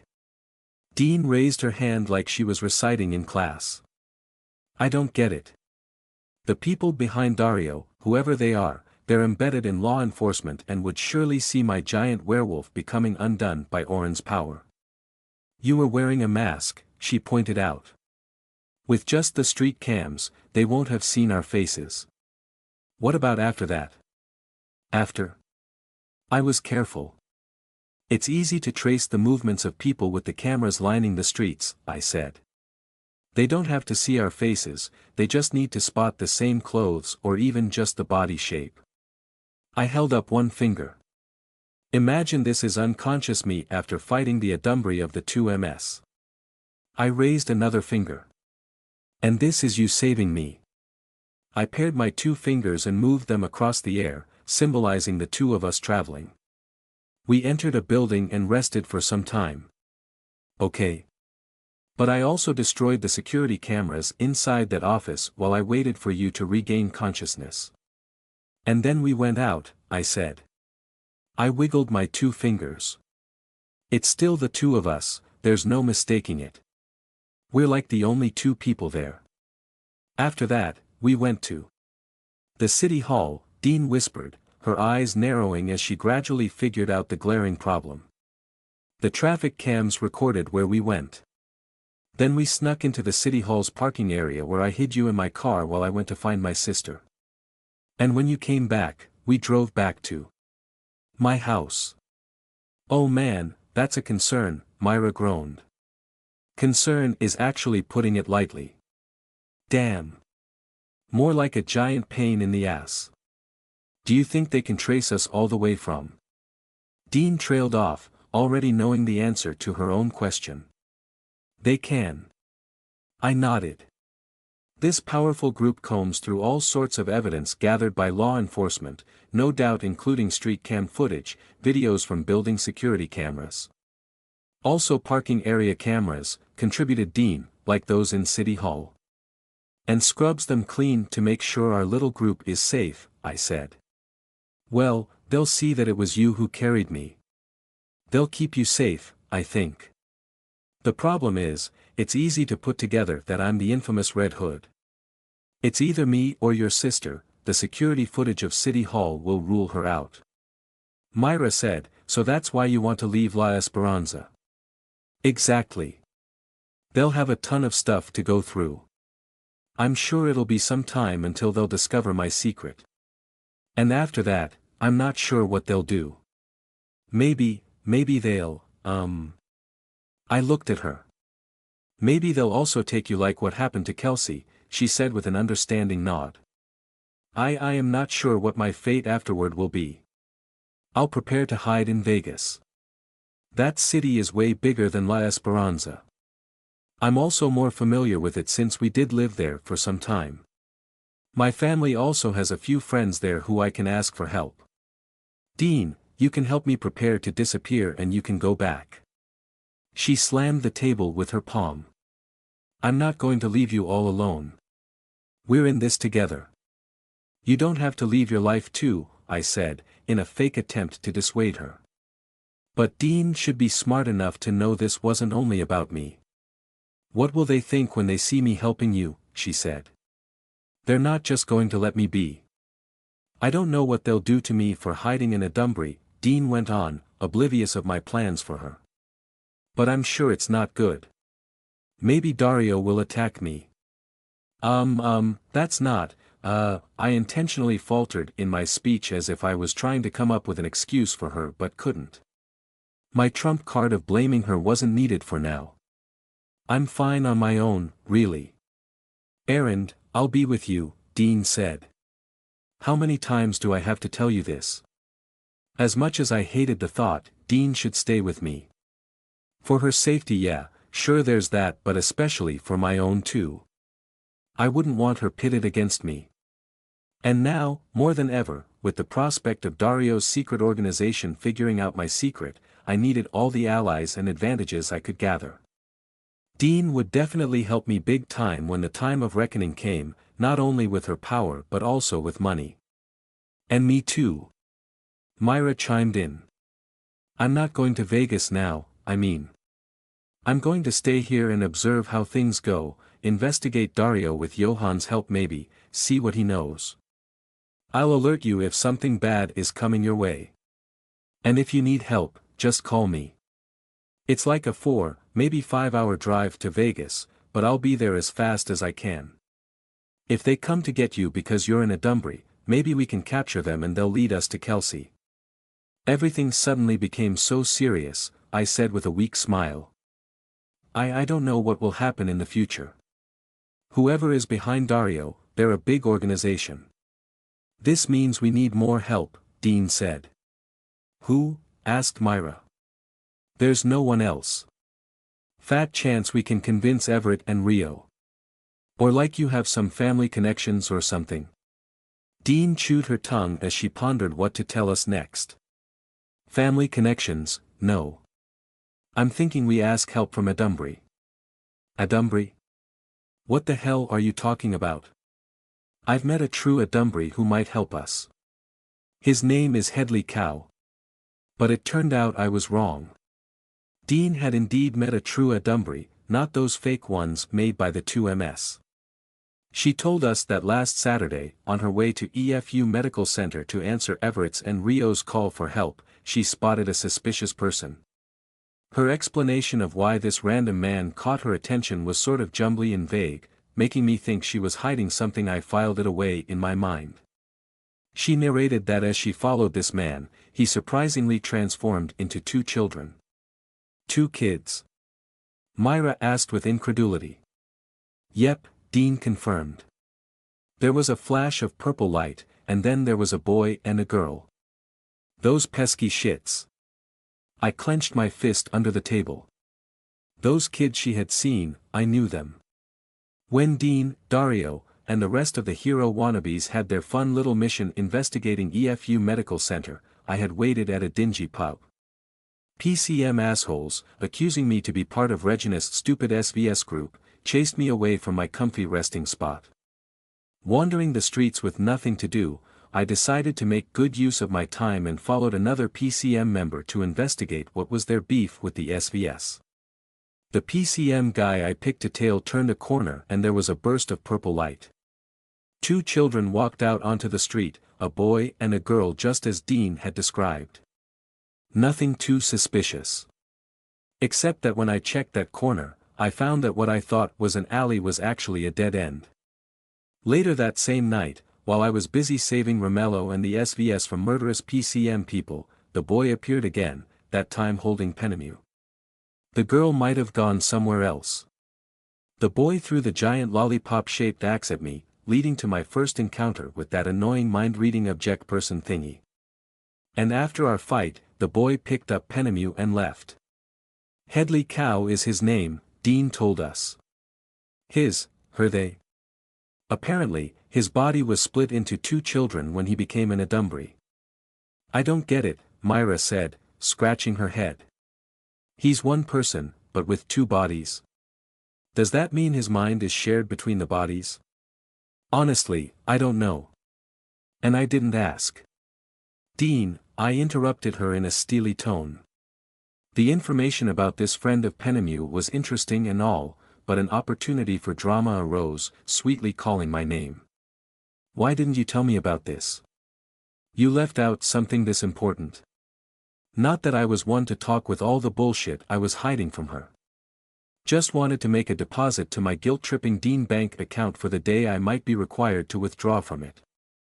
I am sorry, she whispered, trying to lock eyes with me to show her sincerity. It's not like you have to tell me everything. But this sounds like something I should hear. I didn't tell you about it because I thought it was better if you didn't know. And why not? I demanded, folding my arms across my chest. I wasn't sure what you'll do if you knew about them. Like you're concerned I was going to join them? Yes, she admitted with a deep sigh. Okay, so what's the big deal with that? It's not like I have many options to turn to.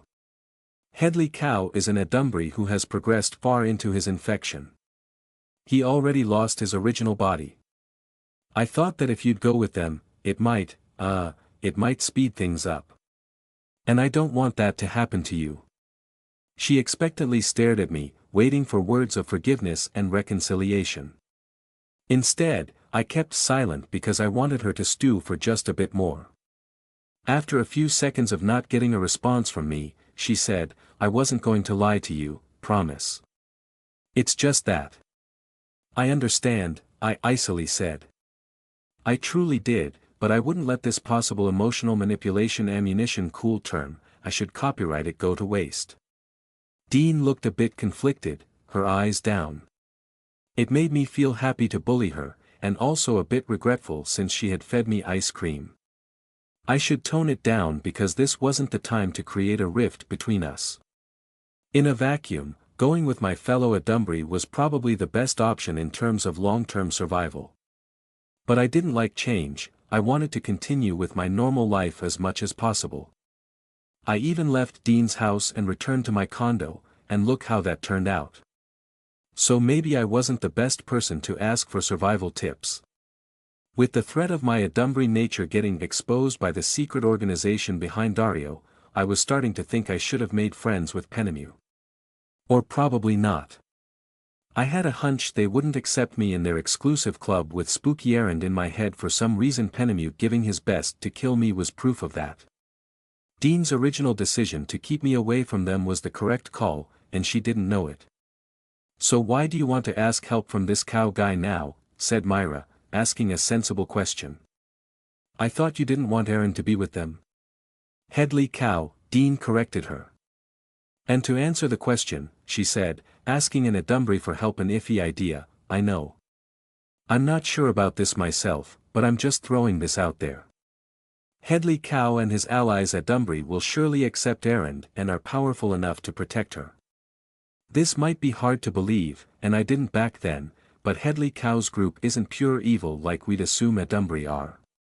She nodded at me. Aaron isn't evil. Myra pressed, that's Aaron though. We know her. What about this guy you're talking about? What makes you so sure he won't attack us? Hey, why didn't he attack you? He didn't attack me because, Dean deeply inhaled. Because I pretended I'm an Adumbry. What? Both Myra and I exclaimed. That's what my guardian angel told me to do to survive. I wouldn't have done it otherwise. Outwardly, besides the artificial core on my chest that I obviously didn't reveal, were the same as a Dumbry. Healing, regeneration, super strength. Don't let Everett hear you say that, Myra said. I met Dean's eyes, offering a reconciliatory smile. The important thing is you're safe. And thank the Mother Core you have your guardian angel to protect you. Dean beamed at me. My lie calmed Headley Cow down. And as we talked, he realized he had met me before. She went on to explain his powers, something about absorbing dead bodies to gain the person's appearance and memories, and then the two kids would fuse together and become an exact clone of the deceased. One of the persons Headley Cow copied was Dr. Cornelio, she revealed. Yeah, he is, said Myra. Johann mentioned something about his boss disappearing off the face of the earth. And now, we got our explanation. He's an Adumbry. No, Dr. Cornelio isn't an Adumbry, Dean patiently clarified. I'm not sure, but I think the real Dr. Cornelio is dead. The man who signed Aaron's test certificates was already Headley Cow who had taken the doctor's place. The coffee, I muttered. The hot coffee. You're right, said Dean. She told Myra how our meeting with Dr. Cornelio went. He didn't flinch at the hot coffee, I explained to Myra. By the way, Dean, do you know why your guardian angel told you to do that? I actually don't. At that time, I wasn't aware of your plans with Johann, but it was obvious to me something went wrong. Knowing the truth about Headley Cow now, wouldn't he have protected you even if your test results showed something abnormal? Headley Cow told me he didn't react to the hot coffee to signal to you that he was in Adumbry, said Dean with a quizzical expression. Maybe the coffee did change his mind about something.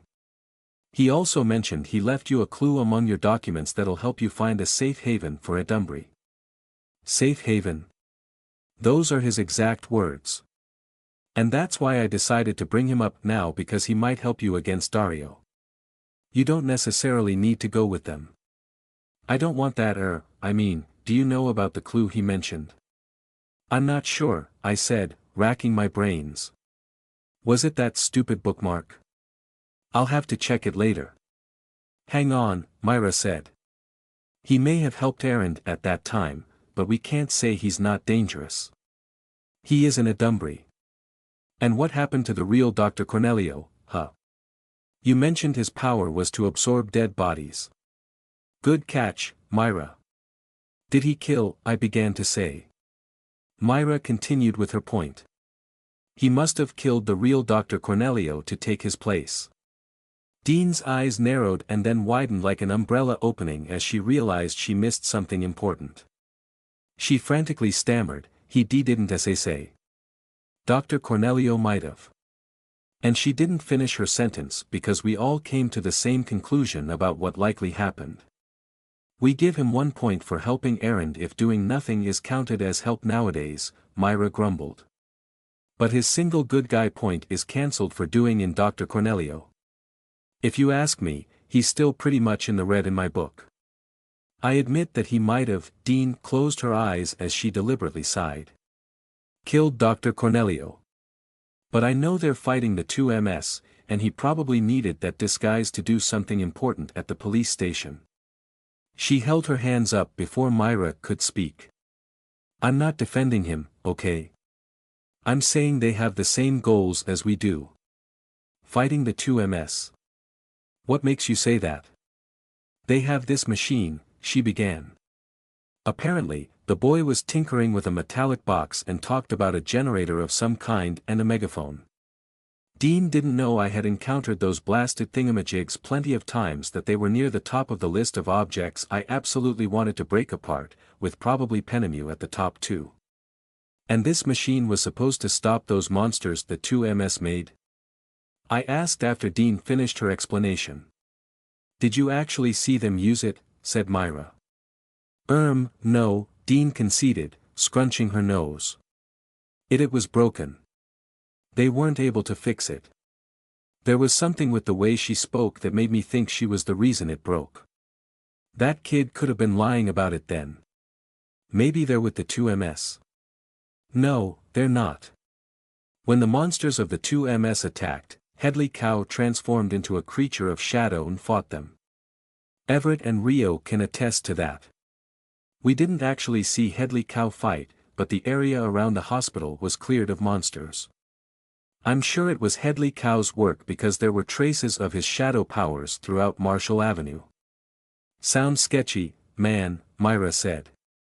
Don't really know what to think about that. But I won't deny the possibility of real Adumbri fighting the fake ones. That reminds me of something weird that happened during the fight at the police station that might be connected with your Headley Cow guy. Dean leaned forward. Something weird? Myra narrated about seeing Penemu at the police station while he was controlling Professor Deslice. I was surprised to learn that Penemu talked to Myra, using Professor Deslice, of course, and told her that he was an Adumbri and they should work together. She said, he must have thought I was an Adumbri like him. Udge cake, I finished my thought as my eye caught the colorful poster on Cindy's window about their new ice cream flavor chocolate ice cream with fudge swirls and chocolate cake crumbles. What if I just left these two here, went inside the restaurant, and ordered that? The line at the cashier was long. That was fine though because I really preferred to be anywhere else than at this table. It might have been a huge blunder that I had lied to Dean that only Myra went to the precinct to help Johann while I made my way to the hospital and got tangled with the men of the 2MS. During the chaotic battle at the police station, I had fought as Erend because of Oren's power-canceling abilities, even saving Myra from the stomach of Mammoth Buddy. I wouldn't be clueless and timid Erend in Dean's eyes if she knew all the shit I did there.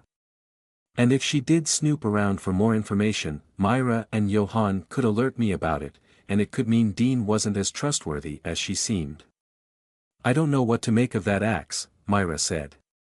Taking over Professor Deslice. That thing at Adumbri was for sure connected with Headley Cow who killed Dr. Cornelio. Sketchy bunch. And poor Professor Deslice. Johann told me she got carted off by the bid. Maybe Aaron knows. So, an ally of Headley Cow showed up at the police station, I said. Yeah, you were. I could have met another Adumbri like me if I went to the police station instead of getting into a fight with the 2MS men. I intently glared at Myra, almost hoping that I had telepathic powers. Her shifting expressions told me she got my message to shut the hell up. But I really don't know if we should contact them. Dean, I think your first decision to keep me away from them might be the correct one. I'm sorry I got angry. Don't be, said Dean. I understand where you're coming from. And as for Headley Cow's group, I'm also not sure about them, but there may come a time we be up against our backs fighting strong enemies. I mean, she gestured to us with an apologetic grin. Small fries? Myra offered. Well, not exactly that. We are though, I said. It's true they'll be a huge help, Myra said, but this is Erin's call if we'll try to reach out to them. She's the Adumbri. Dean angrily whispered. Myra. It's the truth, Dean, I said. No one's around to hear her. Myra grinned. What do you think about these guys, Erend? I don't know what to think because I haven't met them. Our drive home was pretty quiet and uneventful. It was about 2 in the afternoon, so most people had returned to their offices after their lunch breaks. The streets were also way emptier than usual because many chose to stay at home. We retraced the same route we took on the way to Cindy's and met the same bunch of National Guardsmen. Dean chatted up the soldiers about how awful it must be to work under this scorching sun while wearing their stuffy gear. The young men were so eager to talk with her that they stopped inspecting our car halfway. They shared their experiences that were supposedly worse than this, trying to one-up each other with their tales. Mr. Doggy circled the car once and found nothing. It followed its handler back to hide under the lush shade of a tree by the sidewalk. I lowered the window on my side a crack and waved at Mr. Doggy as we drove forward, its tail eagerly thumped on the ground. And then it was back to awkward silence. Before we ended our little get-together at Cindy's, the three of us had agreed that looking for Headley Cow and his group would be our last option. To be more accurate, the three of us didn't have a vote. It was more like me deciding on it. Myra, probably still puzzled why I didn't want Dean to know I had fought at the police station, had a hands-off stance. She agreed with Dean that Headley Cow and the mind-controlling axe were powerful potential allies, but she reasoned they were going to specifically help me because I was a fellow Adumbry, and not her in finding Kelsey. She might be able to save her sister if those Adumbry fought Dario's organization, but the decision to contact them was up to me because they certainly wouldn't care about her. Although Dean was the one who had brought up Headley Cow, she, herself, was hesitant in approaching his group for help. I got really weird vibes from her, like she wanted to help me, but was afraid of what had happened if we met real Adumbry. In the end, she followed Myra and also deferred to me. It wasn't like I'd decide any other way. They are Adumbry, I had explained to them, and not to be trusted. I even went on a whole speech about how I no longer trusted myself, that there were times I wasn't sure my mind was my own and, of course, Dean instinctively wanted to comfort me. I also added that if we did manage to find these Adumbry, what would we tell them? We had no idea what threat was coming our way, or rather my way when, not if, Dario would find out about my true nature. And the more important reason to stay away from them was, of course, I didn't want Penemu to fillet me again, but Dean and Myra needn't know about that. Dean cleared her throat. Errand? I was looking at the side mirror, watching the dog under the tree get smaller and smaller. Are you sure it's okay to eat ice cream again? On my lap, inside a white paper bag marked by the Cindy's logo, was a tub of the chocolate fudge ice cream I was eyeing earlier. Atop the tub was a blue vial Myra suppressor. Dean insisted on coming with me to buy Cindy's ice cream. Never had a person been more out of place in a line at a fast food cashier than her. The three guys from earlier had ogled her. Sadly, Myra had already left, or she would have probably raised a scandal inside the restaurant. I had a grenade blow up in front of my face. I nonchalantly shrugged as I examined my sweet treat. I'm sure ice cream is fine. Errand, don't joke about something like that, said Dean in a disapproving tone. What? About the grenade? Yes. It was a serious thing. I was so worried about you. Yes, Mom, I drawled. She frowned while focused on the road in front.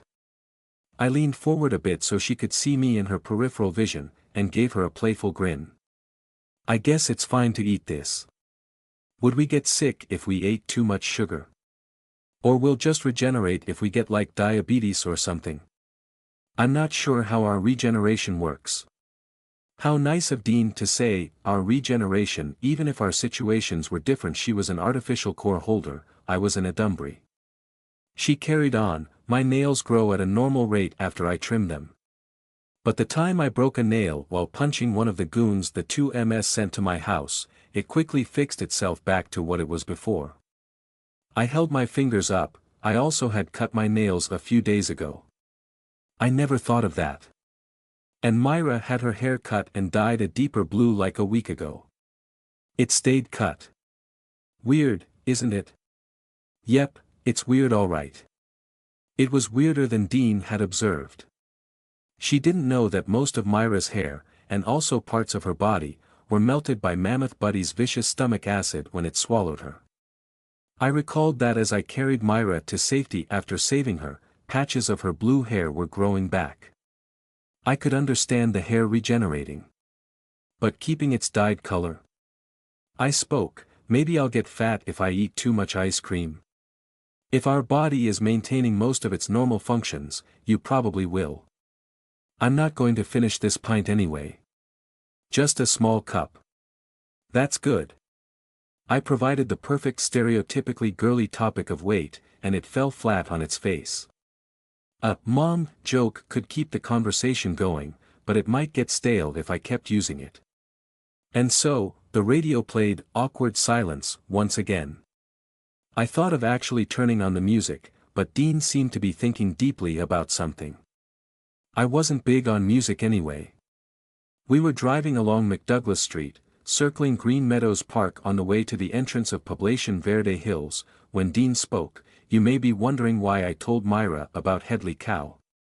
No, I know you're hurt I didn't tell you about it before, and you may also be confused that when I finally decided to reveal it, Myra was also there. It's an Adumbrey matter and you probably feel like I shouldn't have included her in the conversation. Dean, it's not an issue, okay? I told her with a sprinkling of curtness, keeping up a hint of my hurt face. The truth was I really didn't care about her Headley Cow secret and whoever she'd tell it to.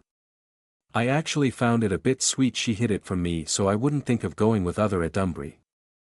Let me just explain myself to get this off my chest. The reason I also shared it with Myra was to show we also trusted her. We need her on board so she'll keep us updated on Dario's movements. Okay, was all that I said because I was so surprised at how Dean was acting. Funny how she made it sound like Myra was the later addition to our group when it was the other way around. Like we were the core members, and Myra was just third-wheeling along. And she was also using manipulation tactics. I'm so proud. Listen to me, Dean continued in a serious tone like we were in a drama movie. Myra has a different reason to fight. We can't be sure of her help because she'll prioritize her own survival. I'm not saying she's planning to betray us, but her priority is saving her sister and not helping you. As for me, I'm with you no matter what. Dean's profession of loyalty delighted me, even if it was a little creepy. It must be guilt that was behind this. Guilt that she wasn't able to protect me when the two MS attacked my condo. Guilt that she must have felt that I was an Adumbrey. Other than Headley Cow, she said, there's someone else who might be able to help us. And I don't want to tell Myra about this. Bianca. Dean turned to me with her mouth open in surprise. How did you? I winked at her. We're thinking on the same wavelength. Besties forever. Forever, yeah, she repeated with a smile. And also, you're right, I'm talking about Bianca. We were thinking of reaching out to her last time. To find Red Island, I remember it. The two MS already knew about me, so we might as well take the battle to them. Though we didn't really get around telling Dario and the others of your plan because of, everything else that happened. How can Bianca help us? And why would she do it? She saved me. Wasn't that more like a spur-of-the-moment thing though? And why would she care about Dario and whatever secret organization that's floating out there? She won't, Dean admitted. But do you know who will? The two MS. Bianca can help us find them. You can't be serious. I almost snorted in disbelief at the audacity of what she was suggesting. Then the cogs in my head turned as I gradually grasped there was merit to her plan. You're going to pit Dario and the two MS against each other. Oh wait, they're already against each other. Do you plan for us to change sides? No, not change sides. We're on our own side, the side of 3BS, or 2BS if it's only the two of us. We play both sides. Exactly. The two MS would love to get Dario, so we can set him up as an offering to them. We'll also reveal that they're actually up against a vast organization with plenty of resources, including connections in the government. We do know that the people behind Dario aren't all powerful since they usually had incomplete intel. The two MS do have a chance of taking them on. And I'm sure the two MS would love to get revenge. We can take advantage of the chaos, inflict as much damage as possible to both sides. And after we've used them, we'll also take them down by reporting the two MS to the bid and exposing the experiments of Dario's secret organization to the public. In the end, we'll walk away safely. I can't say if it'll work. And they want to kidnap me for some reason. Maybe Bianca can help us find out why, and it can be a chip when we deal with them. Yes, a chip. It's a gamble after all. Desperate times call for desperate measures. To show I also knew how to use my brain, I said, Bianca is the perfect person to ask for help. We know she's not connected to Dario because we had a mission to investigate her. She's also human, so she won't be that attached to the 2MS. And like I mentioned, she did help me. Dean reached for my hand on my lap and held it. I'm sure we'll be able to think of more plans. Thank you, I said, keeping as still as possible. Fortunately, we had to turn into the main gate of Verde Hill. She needed both hands on the steering wheel, so she let go of mine. Dean's plan to use the 2MS might work. Annoyance that she had a better idea gave way to excitement. The prospect of manipulating so many people resulted in an electric tingle rising from my sides up to my neck. Adrenaline pumped through my body at the thought of all the scrumptious drama I'd cause. First things first. I had to contact Bianca before Dean did to have control of the situation. Sis, are you here? Dean loudly called as she entered the house. Her sister's favorite car wasn't in the driveway or garage, but sometimes she was around like a freaking ghost popping out of nowhere. There was no answer. But then again, she usually didn't answer. Dean threw her keys into a golden bowl full of knickknacks on the minibar. A curious sparkle caught my eye. Dean, what's this thing? I said as I peered into the bowl. I fished out a rose gold bracelet set with several beautifully cut white crystals. A diamond bracelet? Oh, that? Sis found it a few feet from our front door, by that circular green bush. Someone must have dropped it while jogging. By the weird bush? That's too far from the sidewalk for anyone to accidentally drop this. Are these real? Yeah, I reckon those are real diamonds. Sis told me to look for its owner. I'll probably ask around the neighbors before calling the management. Whoever the owner is, I said, they'd be frantically looking for this, especially something this expensive.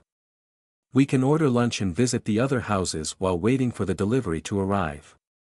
Dean frowned as she took the bracelet from my hand. I really don't want to talk to Mrs. Grundy though, that grumpy old woman across the street. Can you go with me? Yeah, no problem, I said with a shrug. Kind of weird just to lose something this expensive so carelessly. The guardian angel is such a bullshit cheat. It was about half an hour past midnight, the humid breeze of February had turned cool with the sun asleep. The sliver of the moon I had spotted as we jogged to this secluded spot had gone into hiding behind thick clouds along with the stars. Or maybe that was the city's egregious amounts of pollution rolling across the sky above.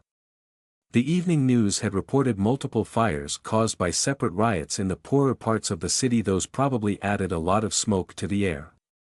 Dozens of vehicles caught up in the heavy traffic along the select roads going out of the city that remained open, even at this late of an hour, certainly made things worse. Dean and I sparred under a dim light post on the furthest street corner at the back of Poblacion Verde Hills. The road followed the side of the actual hills that weren't so green despite their name before snaking back into the premier gated community of La Esperanza. I heard the hills were protected by city laws for some wildlife and heritage reasons, otherwise, there'd be mansions on top of them. Rich people really liked to live on the heights. It was only the two of us here, plus our audience, a bunch of frogs hidden amongst the tall grass, cheering for us with their incessant croaking.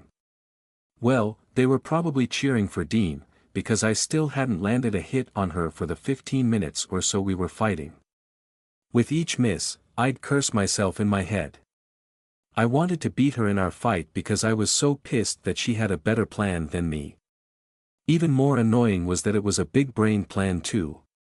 A plan that'd cause a lot of drama. That was supposed to be my thing, yet she came up with it. Sue me. If only I could land one hit, I'd be so freaking happy. An arbitrary mini-goal, but already a tall order against Dean and her bullshit guardian angel. Remember her fight against Dario, I coached myself. I nudged the frustration out of my head, calming down almost instantly. I always had a firm grasp on the meager emotions I could muster. Just be better, stronger, faster. Create a situation where she couldn't keep up with her guardian angel's instructions, a situation where the only correct path was for her to run. At that point, she wasn't going to follow her future-seeing pet but would stand her ground. That would be my only chance of getting her. My downward kick harmlessly sliced empty air. Dean shifted to my left to counterattack. Holding my arm up, I blocked her incoming fist. It was heavy and a bit painful.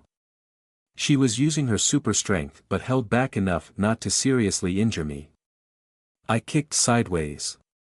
She scooted left, throwing another punch at me.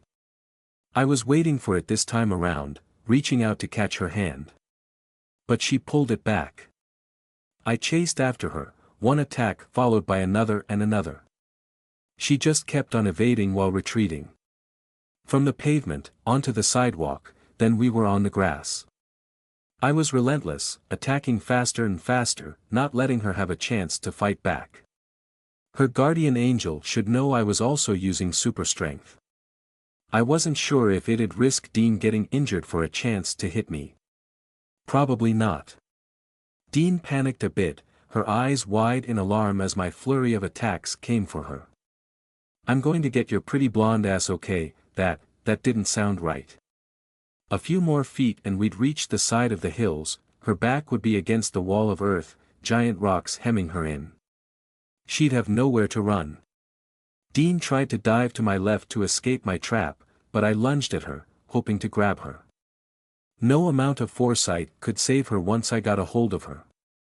Ha! She fell backward to the ground just as I reached her. My arms ended up hugging nothing. Did she trip? No. Her determined expression told me it was intentional. Lying on the slightly sloping earth, she rolled down past me. I noticed she picked something from the grass before she pushed herself back up. I had a fist ready to greet her as she stood. She chucked the dark baseball-sized thingy she held at me. Something sticky went splat on my face, covering my eyes and nose. What is this shit? I yanked it off in a hurry, expecting Dean to take advantage of my momentary blindness. I was ready to kick her if she came close. But she just stayed away, wearing an expression like she was trying to hold back laughter. Confused, I checked my hand. The fat slimy animal wiggled in my grasp, flailing its webbed feet in a feeble attempt to escape. It croaked. I felt the vibrations of its throat and belly on my fingers.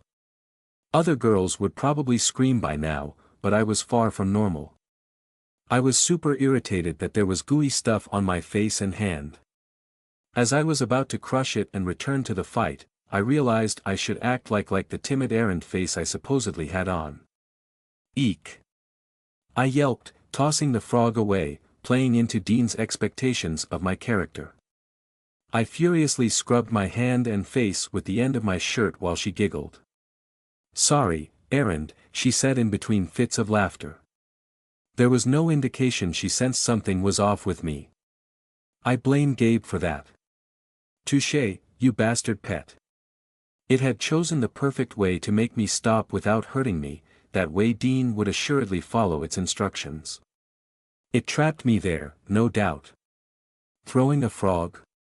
I nearly shrieked, feigning exasperation. The two of us walked back to the streetlight. "What are you, 12? Geez, Dean. I already said sorry. I didn't know you'd be so scared of frogs." "Not scared. I'm just grossed out, okay?"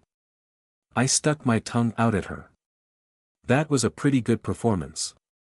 This wasn't the first time I had to pretend I was disgusted by something. And when everybody had left, I'd find those insects to make them fight each other. The ones I had caught were likely different from the insects my cousins used to bother me, but my kid brain didn't know any better. "It's just a frog," Dean said with a shrug. "I used to hold those I'd find in our garden in my childhood days because I didn't have anyone to play with, but my nanny would scold me." "Whatever, Dean," I thought in my head.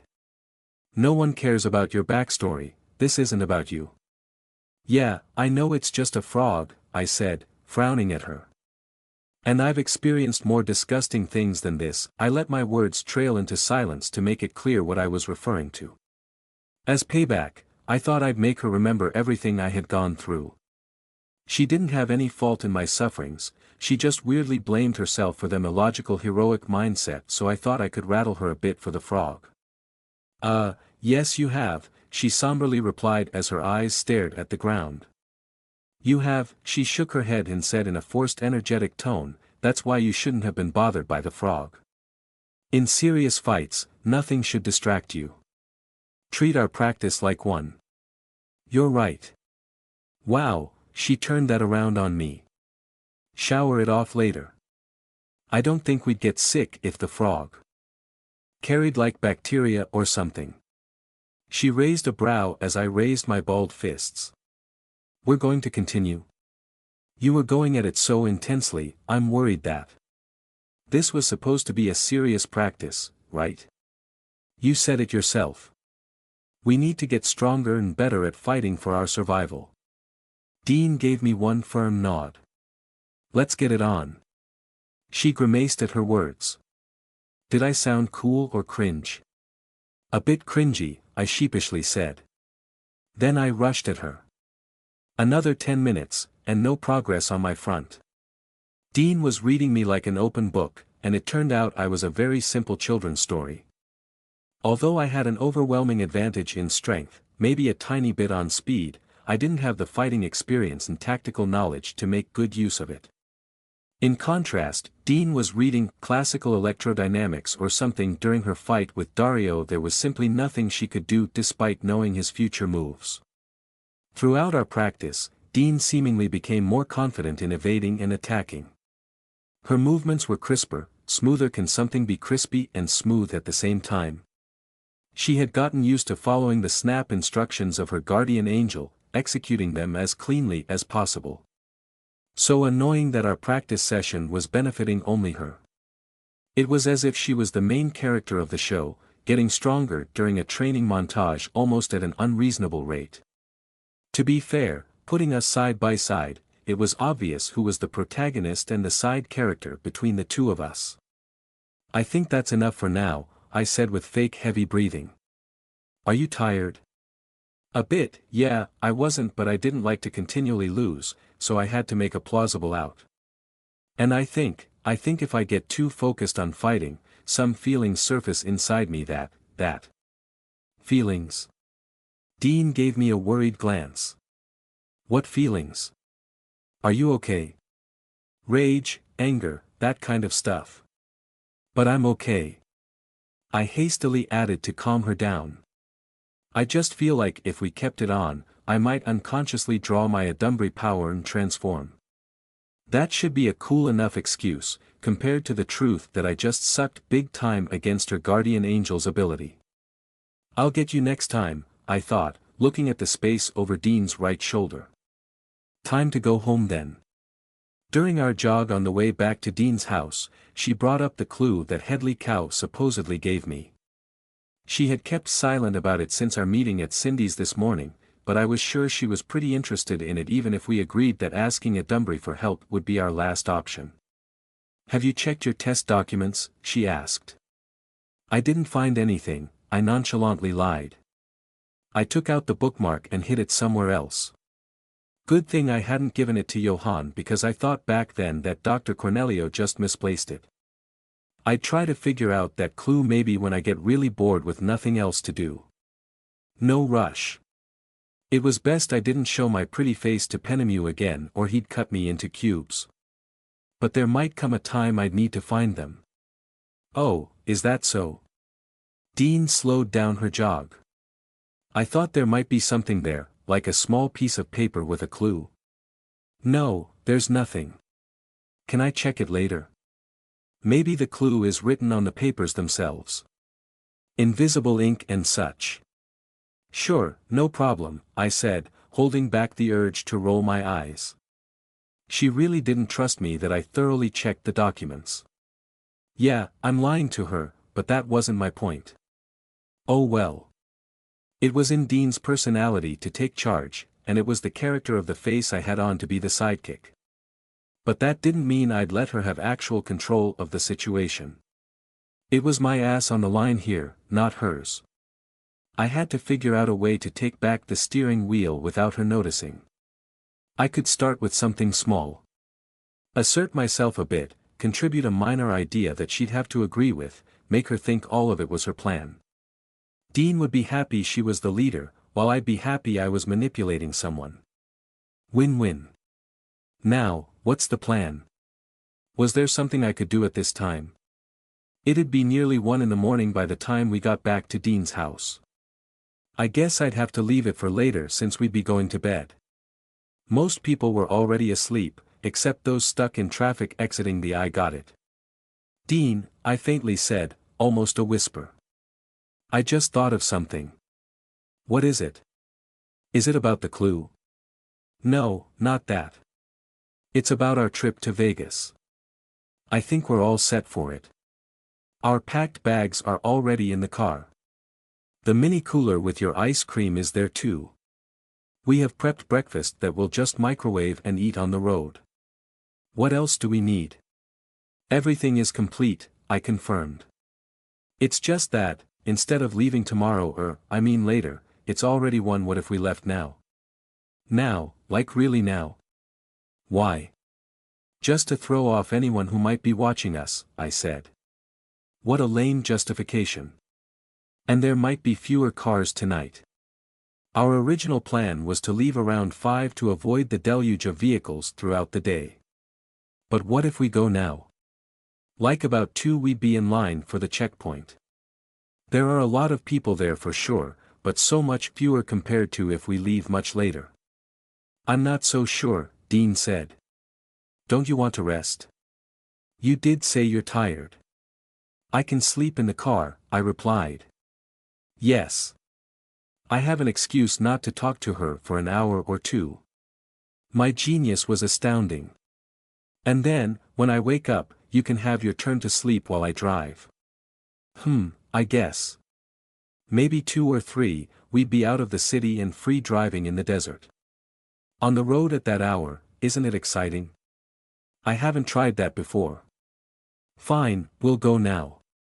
We can stop at a diner for breakfast. Have you ever eaten at one? Nope. She gave me an embarrassed grin. I'm sure you'll have a blast teasing me with the food there. All the more reason to do this. It'll be a fun road trip. It was not a fun road trip. I was wrong to assume there'd be fewer cars around this hour. We were stuck in traffic, as expected, but it seemed to be as heavy as during the daytime. Daytime? I looked at my phone. It displayed, 2:23 a.m. Was 2 a.m. considered daytime? Or was it considered night because it was still dark? Well, not that dark because the massive floodlights dotting the sidewalk and the center islands lit up the entire road as if it was a sunny afternoon. The searchlights of the drones patrolling overhead were rendered redundant by how bright everything was. I was about to type, "Can morning be dark?" in my phone's search engine when I stopped myself, thinking, what a dumb question. Boredom was getting to me. I was usually fine if left alone with my thoughts even if for hours on end. My thoughts were awesome. The problem was if I was stuck in an irritating situation like sitting in this traffic under blazing lights, feeling like I was food on a buffet left under heat lamps. The windows of Dean's car weren't that heavily tinted. I was tempted to ask Dean about my stupid question just to mix things up, maybe joke around a bit. However, she was still talking to the cop checking our car.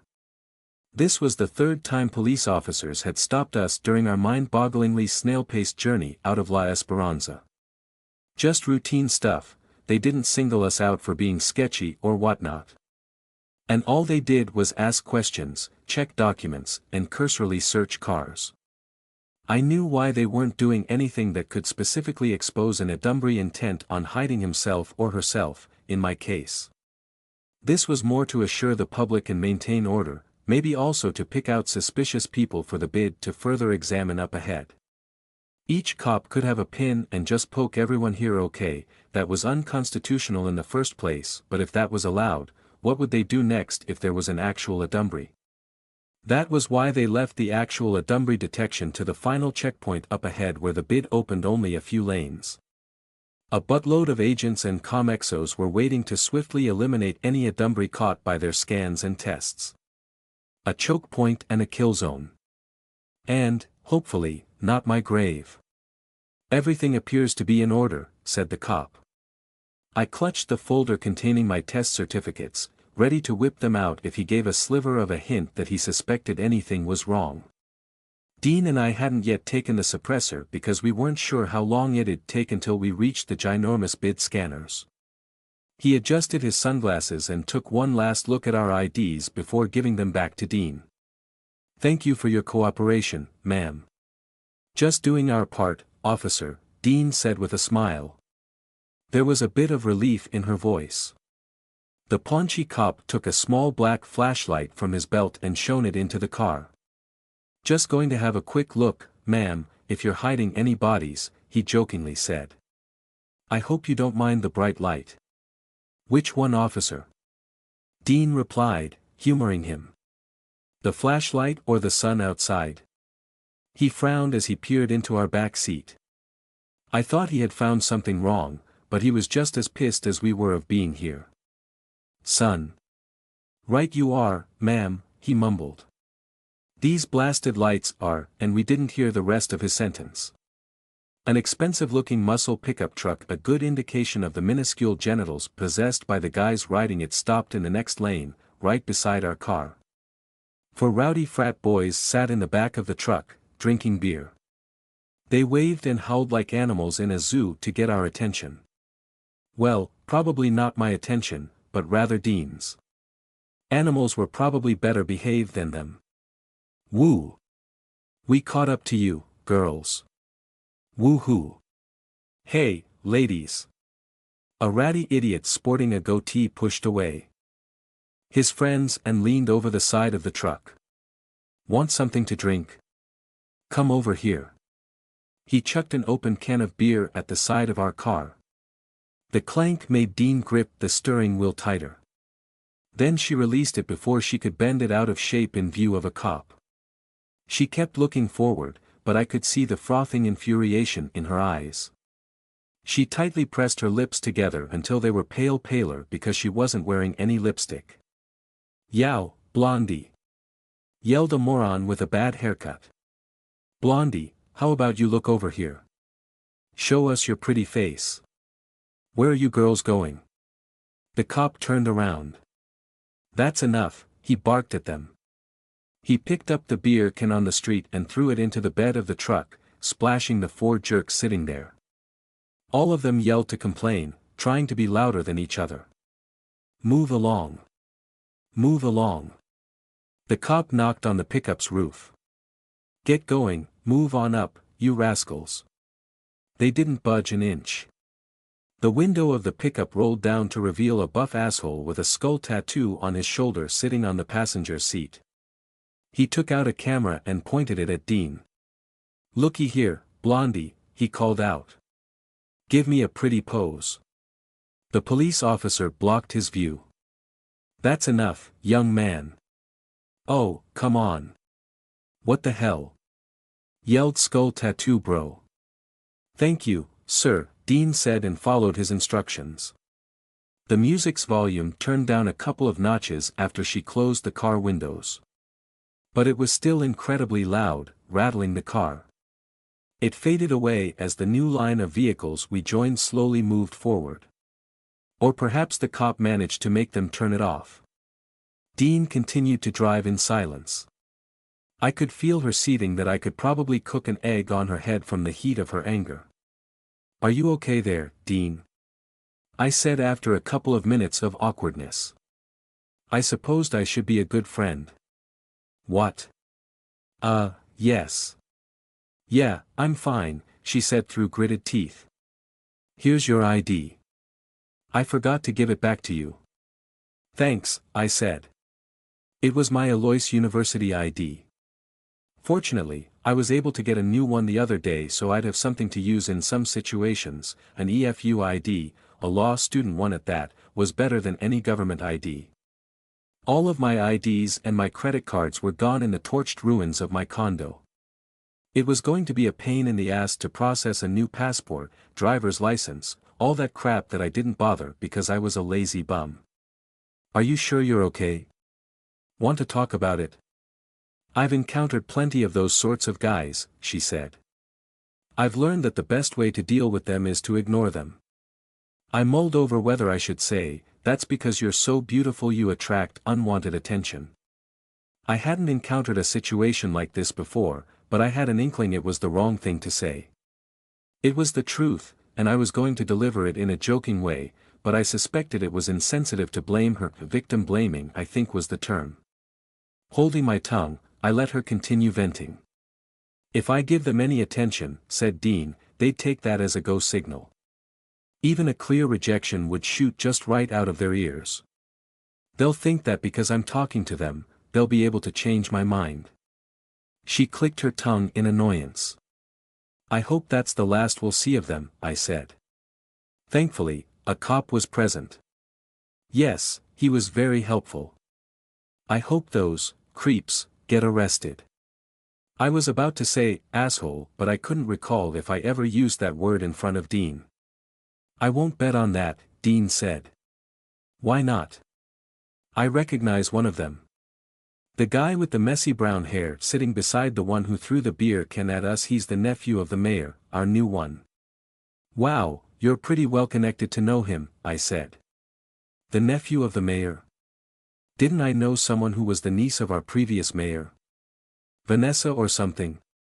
The girl I barbecued after I escaped from the tunnels leading out of Eve's underground arena. So many people connected with this or that mayor. Have you met him before? I asked Dean. Was it during the event at City Hall last Saturday? You should have told him to tell his friends to stop being jerks. I don't personally know him. I just remember his face. Adrian pointed him out to me before when he invited me as his +1 to the ACO ball last semester. ACO? Alpha Chi Omega. So that's what the Greek letters on their shirts stand for. I just know they were members of a fraternity, but not which one. Hang on, a frat ball? That means Adrian is in the same frat as them. ACO is huge in our university. Most of their members are undergraduates like those guys, but they do have members in Cresthorn Law. Adrian is one, Carlos two. If I recall correctly, the mayor's nephew is a first-year engineering student, so he should be a new member of their fraternity. Could be still applying. Even if I knew him enough to talk to him, I don't think the more senior members would listen to him. How are things with you and Adrian, by the way? I nonchalantly asked. I recalled Dean was slightly interested in him. On the other hand, Adrian was mega interested in her, no surprises there. It'd be bad news if she was secretly telling Adrian about our secrets or something. There's no thing with me and Adrian, Dean said, raising a brow at me. He does message me from time to time to check how I am, especially after the Adumbree attacks. But so do other friends. I just tell him I'm fine. Like what I reply to all other friends. Oh, I see. Why do you ask? Nothing. Just curious. Are you jealous or something? No, I'm not. Obviously, I wouldn't admit I was weighing the chances of her betraying me for a guy.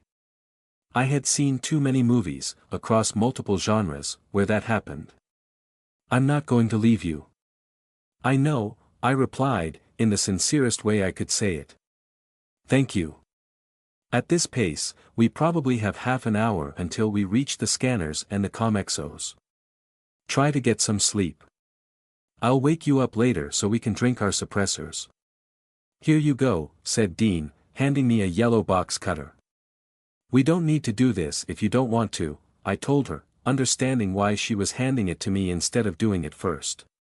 She still hadn't gotten over her squeamishness. Didn't she fight against the parasite monsters as well as the mushroom folk last Saturday? I can already feel I've gotten weaker. And I also easily get hurt. I pinched my arm and showed her the reddish patch of skin. We just need to make sure, she insisted. I tried to stop my eyes from rolling as I took the cutter from her. Annoying that she okay, calm down, errand. I had been annoyed by the asshole frat boys, but I was once again annoyed by my sudden weakness. I shouldn't take it out on Dean. Maybe a bit more on the jittery side. I also experienced this when I took the suppressors for my tests at the police station. I hope I don't act weird like when I wore that stupid new face, I thought as I pressed the blade against the skin of my palm. Dean leaned closer. Be careful. I'm cutting my hand.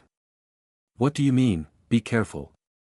Hey, don't give me sass, she said with a nervous giggle.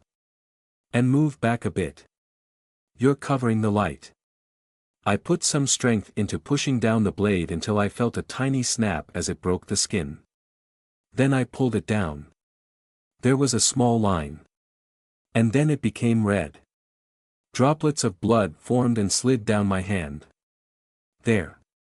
No problem. I didn't only mean that the suppressor was working well, but that I was mentally fine.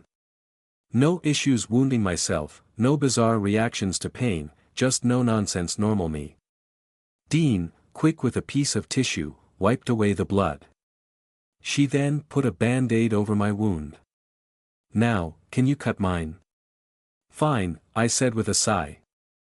Whatever, Dean. I grabbed her wrist, holding it in place. The blade of the cutter hovered half an inch over her skin. Calm down, okay? I'm just going, and I nicked her hand while I was talking to her. To do that. Ow. She tried to pull her hand away, but I held it firmly. Why did you do it so suddenly? It's like pulling out a tooth. You just have to surprise the person. Well, I was surprised. She watched me put a band-aid on her wound in turn. And we're good to go. Let me see your hand, said Dean. I presented my left hand. No, the other one. Your right hand. I want to check the crystals. They're hidden, I said. Kind of. It's really hard to conceal them now with how big they've gotten. Dean ran her fingers over the crystals.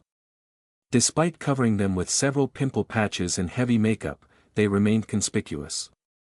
Even from afar, it looked like I had a huge welt on my palm. At this point, I should probably just cover it with band-aids and claim I had an injury. She observed, they don't disappear even with the suppressor. I guess not, I replied. I hadn't thought about that before. If I could get my hands on more blue vials, maybe I could experiment with trying to remove these. The cop in front of our car holding glowing sticks signaled for us to move into the lane with cars lined up to pass through the bid scanners. A block further on were the biggest commuters I had ever seen. There was ringing in my ears and tingling in my hands as adrenaline rushed throughout my veins. I hate being weak. I took a deep breath and said, let's do this. Fortunately, it didn't pay any attention to us, moving to the next lane into formation with two others of its kind. Despite their size, they were dwarfed by the boxy type, four-armed commexo behind them. Their group looked like a robot taking its robot spider pets out on a walk. Don't be scared, Dean whispered gently. She might have noticed my surprised jolt at the giant mechanical spider. As was her nature, she reached out for my hand to give me comfort. I already knew what was coming, so I pulled my hand. But Dean still caught it. She gripped it, saying, nothing bad's going to happen, okay? The suppressor is working. The cars on the 12-lane highway were funneled to 4 evenly spaced open lanes, the main reason for the heavy traffic. In between the lines of cars were bid agents, anti-adumbry combat drones like skitters, and commexos ranging from man-sized to house-sized. This felt like I had my neck on a guillotine, waiting for the blade to drop if they detected I was an adumbry. Just one burst from all of these commexos and combat drones would turn our car to scrap metal, assuming there'd be anything left. To be fair, even if I still had my adumbry bestowed durability, super strength, and insane regeneration, I'd still be gone in a second. My Blanchette form would also get deleted instantly. Perhaps Pino would survive, but my errand body would be destroyed, so I'd be still dead as something not alive. Nonetheless, I preferred not to die as a feeble human. We are innocent, Dean said in a sing-song way. She drummed her fingers on the steering wheel in tune with the melody. Please don't kill us, we're innocent, don't. What are you doing? I tried to keep the annoyance out of my voice. Couldn't she just shut up while I wallowed in disgust at being weak? Just trying to lighten up the mood. She shrugged and then continued singing. We are innocent, we are innocent. If I wasn't on edge, I'd find this funny. I ignored her, concentrating on the bid agents patrolling the side of the lane. They flagged down the silver minivan ahead of us in the line. I swallowed my saliva. Dean stopped singing. Both of us closely paid attention to what was going to happen next. A bid agent with a clipboard talked to the driver of the minivan, who seemed to be arguing back. We couldn't hear what they were saying, but we could see the arm of the driver, furiously gesturing. The passenger windows of the van opened and a woman stuck her head out. She began yelling at the agents, flipping them off. We could hear the muffled profanities. They were selected for random testing, I said. I'm not sure if trying to argue with the bid is a good idea, said Dean. And indeed it wasn't. One of the bigger commuters left its post and walked over to the van, passing by our car. The ground shook with each step it took. One foot landed right outside my window, it could have squished me if I was under it. The roads are really well built, I muttered sardonically, as I leaned closer to the window to check if the pavement was cracked. The 2-story tall commexo grabbed the van using its 3-pronged claw hands and picked it up. The people inside it screamed. The woman from earlier tried to escape out of the window, something she probably didn't think through, before her companions pulled her back inside. The commexo delivered the slightly crumpled van to the bid tents in a cordoned area on the side of the highway. The bid likely had obtained special clearances to do forced testing of random citizens. I knew there were certain exceptions to the unconstitutionality of mandatory testing, but we hadn't tackled them in class yet. If they were chosen, Dean started to say. Then they're going to skip us. I finished. To confirm it, the bid agent with the clipboard waved for our car to go ahead. We high-fived each other. Dean sung her stupid song as we inched forward, and I sang along with her. We are innocent, please don't kill us. Our remaining hurdle was the scanners. The bid installed something that looked like a car wash entrance on the road, but instead of the huge rotating brushes, we had a curtain of blue laser to pass through. Actually, instead of a car wash, it looked more like the scanner at a grocery store cashier, or even those fake money detecting thingies. Nice, my random thoughts are back. I was feeling less stressed. Want to hold hands? Dean offered. Do you think I'm a kid? I said with forced laughter. Typical Dean. A big challenge was coming up, I didn't want any distractions. And my hands might get sweaty. You'll get disgusted. What? No, Shoo, our turn is coming up soon. I became hyper-focused as we came closer and closer to the scanners. It was the annoying waiting part that made it worse. 5 more cars, 4 cars, my heart thumped hard that I could hear it over the noise of the engine and air conditioning. 3 cars. 2. Dean also quieted down, her eyes glued ahead, back hunched. She was bouncing her leg. I didn't have the brain capacity to spare to be annoyed at her shit. Not sure if she was doing it to relieve her anxiety or if she was readying to floor it if alarms suddenly blared. 1 car, our turn was next. I wanted to close both eyes but ended up only closing one. I looked over at Dean. She was mumbling something, maybe a prayer. We both stopped breathing as our car drove into the blue laser curtain thingy. The static in the air made the hair on my arms and neck stand on end. Or maybe it was just the stress. There was a slight scent of burnt paper. Is that it? I whispered. A police officer waved at us and then pointed to the gap between the barricades. We kept quiet as we passed through parked patrol cars, still wary that something unexpected might happen. Yes, we're free. Dean yelled, breaking the silence and nearly destroying my eardrums. She held onto the steering wheel with one hand and shook my shoulder with the other. Concentrate on driving. I couldn't help but grin at her enthusiasm. Don't worry, my guardian angel will whoops. I forgot he's not around for a couple more hours. Wow, it's really nice to have this much peace. That's why you should focus on the road. She didn't listen to me. Yee-hee. We're free as a bird. And peace for a couple of hours. Las Vegas, here we come. It was really hard for me to get super excited at anything, but I would admit I was relieved as hell we got through without any issue. So relieved that I didn't bother to push Dean away as she continued to celebrate by poking me while singing her "We Are Innocent" song.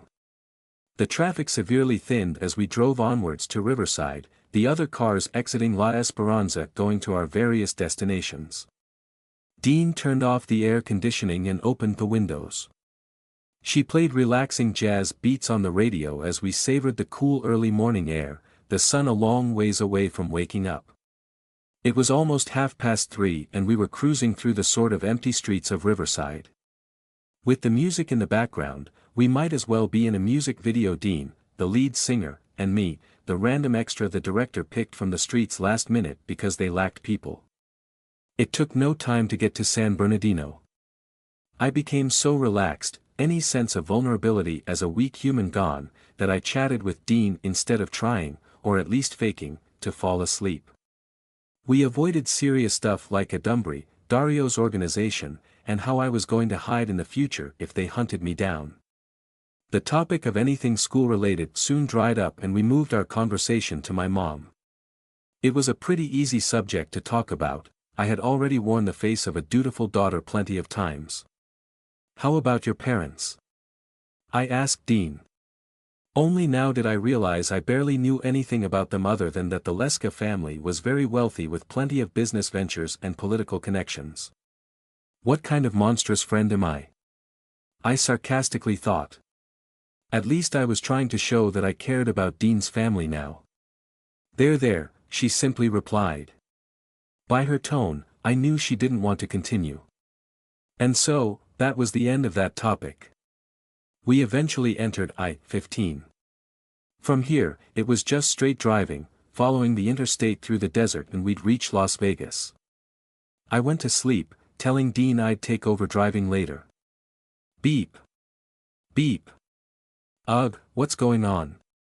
I groaned as I was woken up by the blaring horns. There was a car following us, its lights reflected in the side view mirror. Why so loud? I was sleeping. It's them, Dean said. From her tone, I already knew who she referred to. The blaring music was a good indication we got assholes up our own asses. The prospect of a threat immediately drove my sleepiness away. Did they intentionally follow us? All the way from La Esperanza? I don't think so. They caught up to us only now. They remember your car. I'm sorry. If not for me. Oh, shut up, Dean, I snapped at her. She stared at me, shocked at my reaction. I told her, it's not your fault they're jerks, okay? It's also not your fault that somehow they found us. We're in this together, so don't blame yourself for anything. And that place was 6 feet below the ground. Okay, that's too extreme. But we were in a dangerous situation here. 2 normal girls versus like 6 guys. We didn't have any weapons with us except for a box cutter.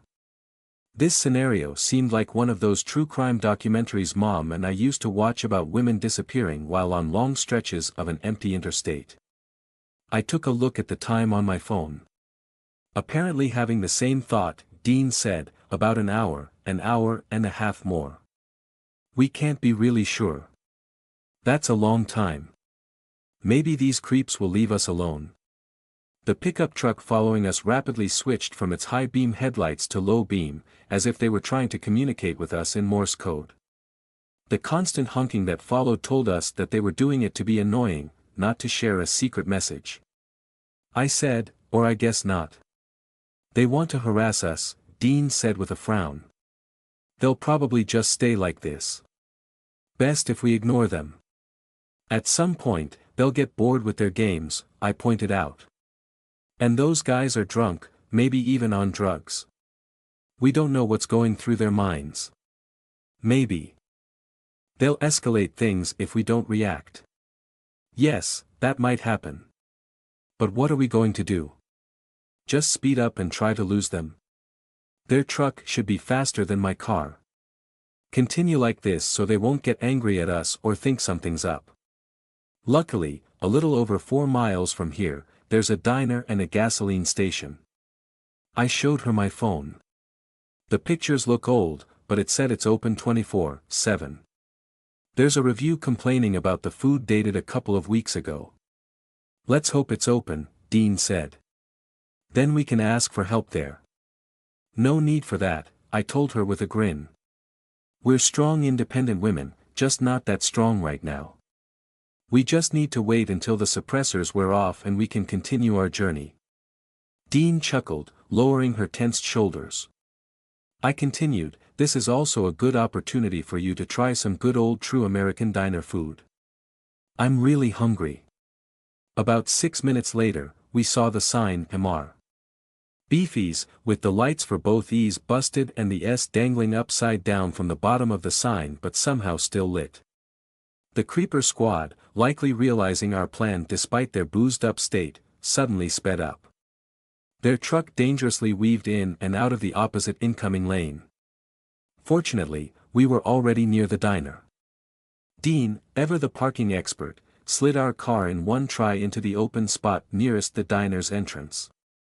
We got out and briskly walked to the door. There was a screeching skid, then tires crunching gravel.